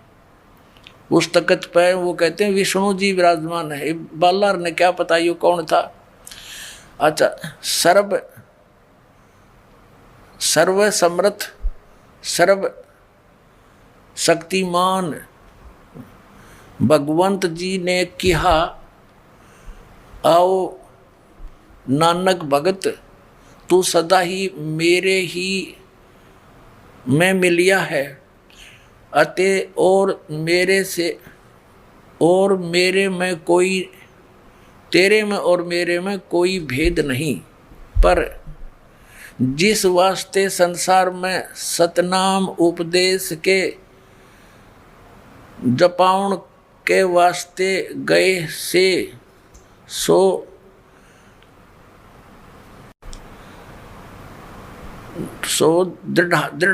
दृढ़ाया है। ता श्री गुरु नानक जी कहन लगे कि हाते सर्वज्ञ स्वामी, हे सब के मालिक, जहाँ आप जी दी आज्ञा, जहाँ आप जी दी आज्ञा भई, तहाँ सतनाम दा चक्कर फेरिया है। और जहाँ जहाँ आपका हुक्म होवेगा तहाँ तहाँ सतनाम का चक्कर फेरेंगे। आगे जिवें आपकी रजाई होएगी, जैसे आपकी कृपा होगी उसी त्यों ही होएगा। इससे क्या सिद्ध हो गया कि इन महापुरुषों को सख्त हिदायत थी।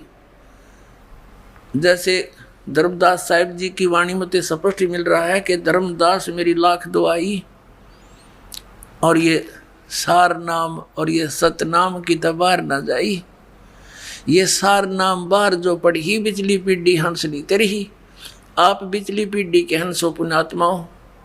अब परमात्मा ने कह रखा कि पूरे विश्व में इस सतनाम के आधार से सार नाम प्राप्त करके पूरे प्राणी, सभी प्राणी जो इस नाम को ग्रहण करेंगे इस दास से, सारे सतलोक चले जाएंगे। ये ऐसे मोक्ष होगा। बोलो सतगुरुदेव।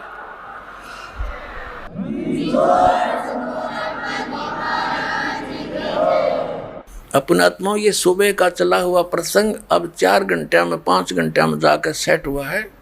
क्योंकि ये कोई रामायण की कथा तो है नहीं, सब ने पता है। किसी तरह सुनाओ आध घंटे में, चलो भाई डोल डाल पीट के।